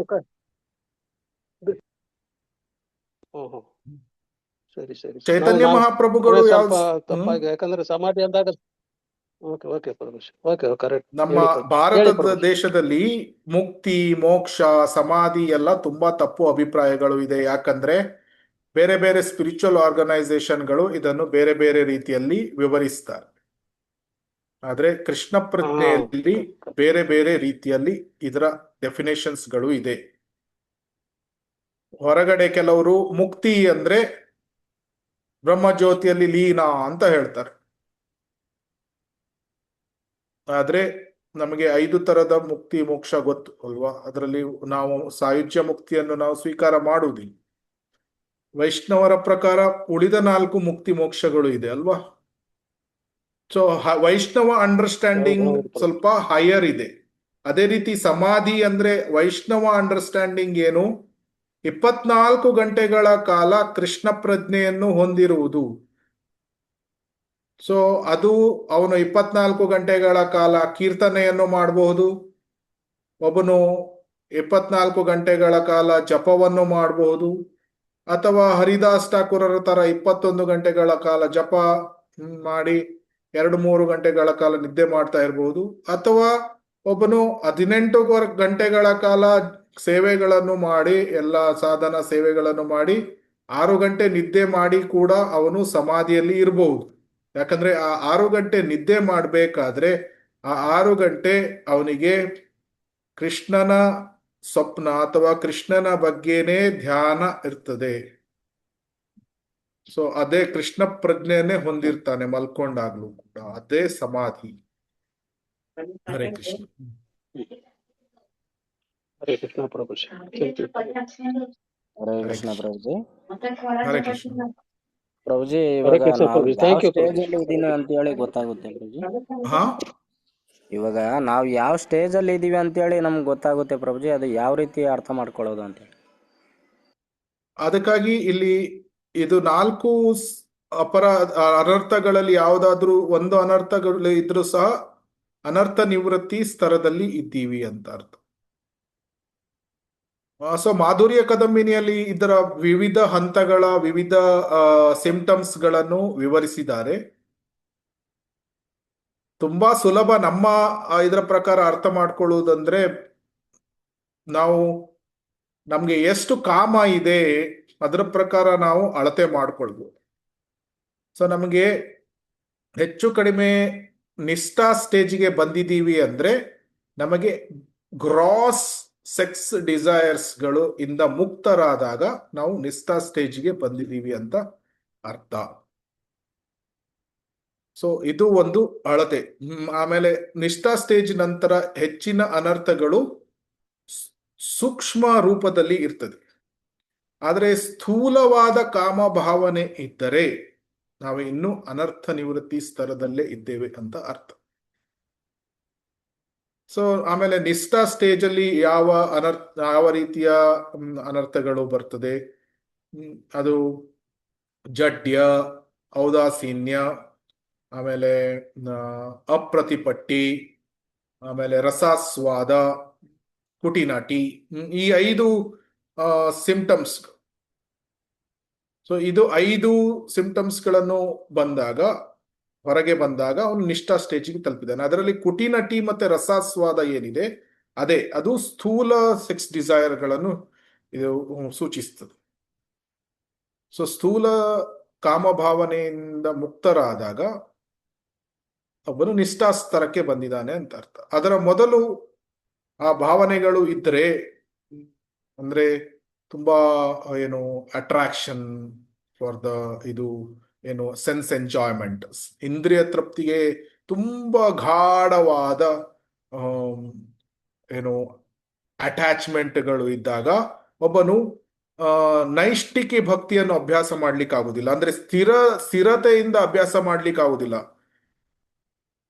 ಹೆಚ್ಚು ಕಡಿಮೆ ನಮ್ಮ ಸ್ತರದಲ್ಲಿ ನೋಡಿದ್ರೆ ಪ್ರತಿದಿನ ಮಂಗಲಾರತಿಯನ್ನು ಅಟೆಂಡ್ ಮಾಡುವುದು, ಮಾರ್ನಿಂಗ್ ಪ್ರೋಗ್ರಾಮ್ಗಳನ್ನು ಅಟೆಂಡ್ ಮಾಡುವುದು, ತಪ್ಪದೆ ಮಾರ್ನಿಂಗ್ ಪ್ರೋಗ್ರಾಮ್ಗಳನ್ನು ಸಿಸ್ಟಮ್ಯಾಟಿಕಲಿ ಮಾಡುವುದು, ಇದು ಹೆಚ್ಚು ಕಡಿಮೆ ನಿಷ್ಠಾ ಸ್ತರ. ರುಚಿ ಸ್ತರದಲ್ಲಿ ಮಂಗಲಾರತಿಗೆ ಹೋಗ್ಲಿಕ್ಕೆ ಇಚ್ಛೆ ಪಡ್ತಾನೆ. 3:30 ಯಾವಾಗ ಆಗ್ತದೆ, 4 ಗಂಟೆ ಯಾವಾಗ ಆಗ್ತದೆ, ಏಳ್ಲಿಕ್ಕೆ ಉತ್ಸುಕನಾಗಿರ್ತಾನೆ ಮಲ್ಕೊಳ್ಬೇಕಾದ್ರೆ. ಇದು ರುಚಿ ಸ್ತರ. ಅನರ್ಥ ನಿವೃತ್ತಿಯಲ್ಲಿ ಅಲ್ರಾಮ್ ಆದ ತಕ್ಷಣ 1 ಗಂಟೆ ಮಲ್ಕೊಳ್ಳೋಣ, ಮಂಗಳಾರತಿ ನಾಳೆ ನೋಡಿದ್ರೆ ಆಯ್ತು. ಸೊ ಇದೆಲ್ಲ ಅಂದ್ರೆ ಮಾಧುರ್ಯ ಕದಂಬನಿಯಲ್ಲಿ ಈ ಸಿಂಪ್ಟಮ್ಸ್ ಗಳನ್ನು ವಿವರಿಸಿದ್ದಾರೆ. ಸೊ ಅದನ್ನು ನೋಡ್ಬೋದು ಬೇಕಾದ್ರೆ. ಪ್ರಭುಜಿ, ಇನ್ನೊಂದು ಕ್ವಶನ್ ಇತ್ತು. ಅಂದ್ರೆ ಇವಾಗ ಲೈಫಲ್ಲಿ ಅಂದ್ರೆ ನಮಗೆ ಭಕ್ತಿಯಲ್ಲಿ ಕೂಡ ಅನುಭವ ಬೇಕಾ? ಅಂದ್ರೆ ಲೈಫಲ್ಲಿ ಇವಾಗ ಭೌತಿಕವಾಗಿ ಏನು ನಡೆಯುತ್ತೋ ಅದು ಡಿಪೆಂಡ್ ಆಗ್ಬಿಡುತ್ತಲ್ವ ಪ್ರಭುಜಿ ಒಂದೊಂದ್ಸರಿ ಭಕ್ತಿಯಲ್ಲಿ? ಇಲ್ಲ, ಅದನ್ನು ಭಕ್ತಿ ಮತ್ತೆ ಇದಕ್ಕೆ ಭಕ್ತಿ ಇಸ್ ಇಂಡಿಪೆಂಡೆಂಟ್ ಆಫ್ ಕರ್ಮ. ಜ್ಞಾನ ಕರ್ಮಾದಿ ಅನಾವೃತಂ. ಅದರ ಭಕ್ತಿ ಏನಿದೆ ಅದು ನಮ್ಮ ಇದಕ್ಕೆ ಎಲ್ಲೋಯ್ತು. ಸೊ ಭಕ್ತಿ ಕರ್ಮ ಮತ್ತು ಜ್ಞಾನಗಳಿಂದ ಮುಕ್ತವಾಗಿದೆ. ಸೊ ಅದರಿಂದ ನಾವು ನಮ್ಮ ಕರ್ಮ ಏನು ಮಾಡ್ತೇವೆ, ಕರ್ಮಯೋಗ, ನಾವು ಆಫೀಸ್ ವರ್ಕ್, ಹೊರಗಡೆ ಇದ್ದು ಅದೆಲ್ಲ ಭಕ್ತಿ ಮೇಲೆ, ಅದು ಭಕ್ತಿ ಅದರ ಮೇಲೆ ಅವಲಂಬಿತವಾಗಿಲ್ಲ. ಆದ್ರಿಂದ ಹೆಚ್ಚಿನ ಸನ್ಯಾಸಿಗಳಿಗೆ ಹೊರಗಿನ ಇದು ಎಲ್ಲ ಗೊತ್ತಿರುವುದಿಲ್ಲ. ಹೊರಗಿನ ಪ್ರಪಂಚದ ಜೊತೆ ಇಂಟ್ರಾಕ್ಟಿವ್ ಜಾಸ್ತಿ ಎಕ್ಸ್ಪೀರಿಯನ್ಸ್ ವೈಸ್, ಕೆಲಸದ ವೈಸ್ ಆ ಥರ ಮಾಡಲ್ಲ. ಅವ್ರು ಪ್ರಚಾರದ ಕಾರ್ಯಕ್ಕಾಗಿ ಮಾಡ್ಬೋದು. ಅದರಿಂದ ಆ ರೀತಿ ಏನೂ ಇದಿಲ್ಲ. ಜ್ಞಾನ ಮತ್ತು ಕರ್ಮಗಳಿಂದ ಮುಕ್ತವಾಗಿದೆ ಭಕ್ತಿ. ಹರೇ ಕೃಷ್ಣ. ಬಟ್ ನಾವು ಆ ಎಕ್ಸ್ಪೀರಿಯನ್ಸ್ಗಳನ್ನು ತೆಗೆದುಕೊಂಡು ಅಂದ್ರೆ ಕರ್ಮಯೋಗವನ್ನು ನವವಿಧ ಭಕ್ತಿಯೊಟ್ಟಿಗೆ ಸೇರಿಸಿ ಕೂಡ ಅಭ್ಯಾಸವನ್ನು ಮಾಡಿ ಕ್ರಮೇಣ ಸಂಪೂರ್ಣ ಭಕ್ತಿಯೋಗಕ್ಕೆ ಹೋಗ್ಬೋದು. ಪ್ರಭುಜಿ, ನೀವು ಇವಾಗ ಹೇಳಿದ್ರಿ ಜ್ಞಾನ ಮತ್ತು ಕರ್ಮ ಅದು ಸಂಬಂಧ ಪಡೋದಿಲ್ಲ ಅಂತೇಳಿ ಭಕ್ತಿಯಲ್ಲಿ. ಕೆಲವರೆಲ್ಲ ಅವರು ಸ್ವತಃ ಎಕ್ಸ್ಪೀರಿಯನ್ಸ್ ಹೇಳಿ ಭಕ್ತಿ ಹಿಂಗಿದೆ ಅಂತೇಳಿ ಹೇಳ್ತಾರಲ್ವ, ಅದು ತಪ್ಪು ಅನ್ಸುತ್ತಾ? ಅದು ತಪ್ಪಾ? ಅದು ಎಕ್ಸ್ಪೀರಿಯನ್ಸ್ ಹೇಳೋದು, ಅನುಭವದ? ಅದು ಭಕ್ತಿಯಲ್ಲಿ ಸಿಗುವಂತ ಅನುಭವ ಏನಿದೆ ಅದನ್ನು ಸಾಕ್ಷಾತ್ಕಾರ ಅಂತ ಹೇಳ್ತಾರೆ. ಅದು ಬೇರೆ. ಸಾಕ್ಷಾತ್ಕಾರ ಬೇರೆ, ನೀವು ಹೇಳ್ತಾ ಇರೋ ಎಕ್ಸ್ಪೀರಿಯನ್ಸ್, ಹೊರಗಡೆ ಕೆಲಸ ಮಾಡಿ ಸಿಗುವಂತ ಎಕ್ಸ್ಪೀರಿಯನ್ಸ್ಗಳೆಲ್ಲ ಬೇರೆ ಬೇರೆ. ನಿಮ್ಮ ಪ್ರಶ್ನೆ ನನಗೆ ಸರಿಯಾಗಿ ಅರ್ಥ ಆಗ್ಲಿಲ್ಲ. ಬಟ್ ಈಗ 2 ಮಿನಿಟ್ ಅಲ್ಲಿ ಇಸ್ಕಾನ್ ಕನ್ನಡದಲ್ಲಿ ಬೇರೊಂದು ಕಾರ್ಯಕ್ರಮ ಸ್ಟಾರ್ಟ್ ಆಗತ್ತೆ. ಈ ಕ್ವಶನ್ ಅನ್ನು ನೆಕ್ಸ್ಟ್ ವೀಕ್ ಕೇಳ್ತೀರಾ ಪ್ರಭುಜಿ? ಆನ್ಸರ್ ಮಾಡೋಣ. ನೆನ್ಪಿಟ್ಕೊಂಡು ಕೇಳಿ. ಮುಂದಿನ ಕ್ಲಾಸ್ ಅಲ್ಲಿ ಇದನ್ನ ಅಡ್ರೆಸ್ ಮಾಡೋಣ. ಯಾಕಂದ್ರೆ ಇನ್ನು 8:15 ಎಕ್ಸಾಕ್ಟ್ ಆಗಿ ಇನ್ನೊಂದು ಇಸ್ಕಾನ್ ಕನ್ನಡದ ಇನ್ನೊಂದು ಕಾರ್ಯಕ್ರಮ ಆರಂಭ ಆಗ್ತದೆ. ಕ್ಲಾಸ್ ಅನ್ನು ವೈಷ್ಣವ ಪ್ರಣಾಮದೊಂದಿಗೆ ಎಂಡ್ ಮಾಡೋಣ. ಯಾರಿಗೆ ಏನಾದ್ರೂ ಪ್ರಶ್ನೆಗಳು ಇದ್ರೆ ಮುಂದಿನ ಕ್ಲಾಸ್ ಅಲ್ಲಿ ಅದನ್ನು ಬರೆದುಕೊಂಡು ಇಟ್ಕೊಳ್ಳಿ, ಸೊ ದಟ್ ಅಥವಾ ನೆನ್ಪಿಟ್ಕೊಳ್ಳಿ ಮರೆಯದಾಗೆ. ಅದನ್ನು ಮುಂದಿನ ಕ್ಲಾಸ್ ಅಲ್ಲಿ ಆನ್ಸರ್ ಮಾಡೋಣ. ವಾಂಛಾ ಕಲ್ಪತರುಭ್ಯಶ್ಚ ಕೃಪಾ ಸಿಂಧುಭ್ಯ ಏವ ಚ ಪತಿತಾನಾಂ ಪಾವನೇಭ್ಯೋ ವೈಷ್ಣವೇಭ್ಯೋ ನಮೋ ನಮಃ. ಅನಂತ ಕೋಟಿ ವೈಷ್ಣವವೃಂದ ಕಿ ಜೈ. ಶೀಲ ಪ್ರಭುಪಾದ್ ಕಿ ಜೈ. ಶೀಲ ಗುರುದೇವ್ ಕಿ ಜೈ. ತುಂಬಾ ಧನ್ಯವಾದಗಳು. ಹರೇ ಕೃಷ್ಣ. ಹರೇ ಕೃಷ್ಣ. ಹರೇ ಕೃಷ್ಣ. ಹರೇ ಕೃಷ್ಣ ಪ್ರಭುಜಿ, ಧನ್ಯವಾದಗಳು ಪ್ರಭುಜಿ. ಹರೇ ಕೃಷ್ಣ. ಧನ್ಯವಾದ. ಹರೇ ಕೃಷ್ಣ ಪ್ರಭುಜಿ, ಧನ್ಯವಾದಗಳು. ಹರೇ ಕೃಷ್ಣ. ಧನ್ಯವಾದ. ಹರೇ ಕೃಷ್ಣ.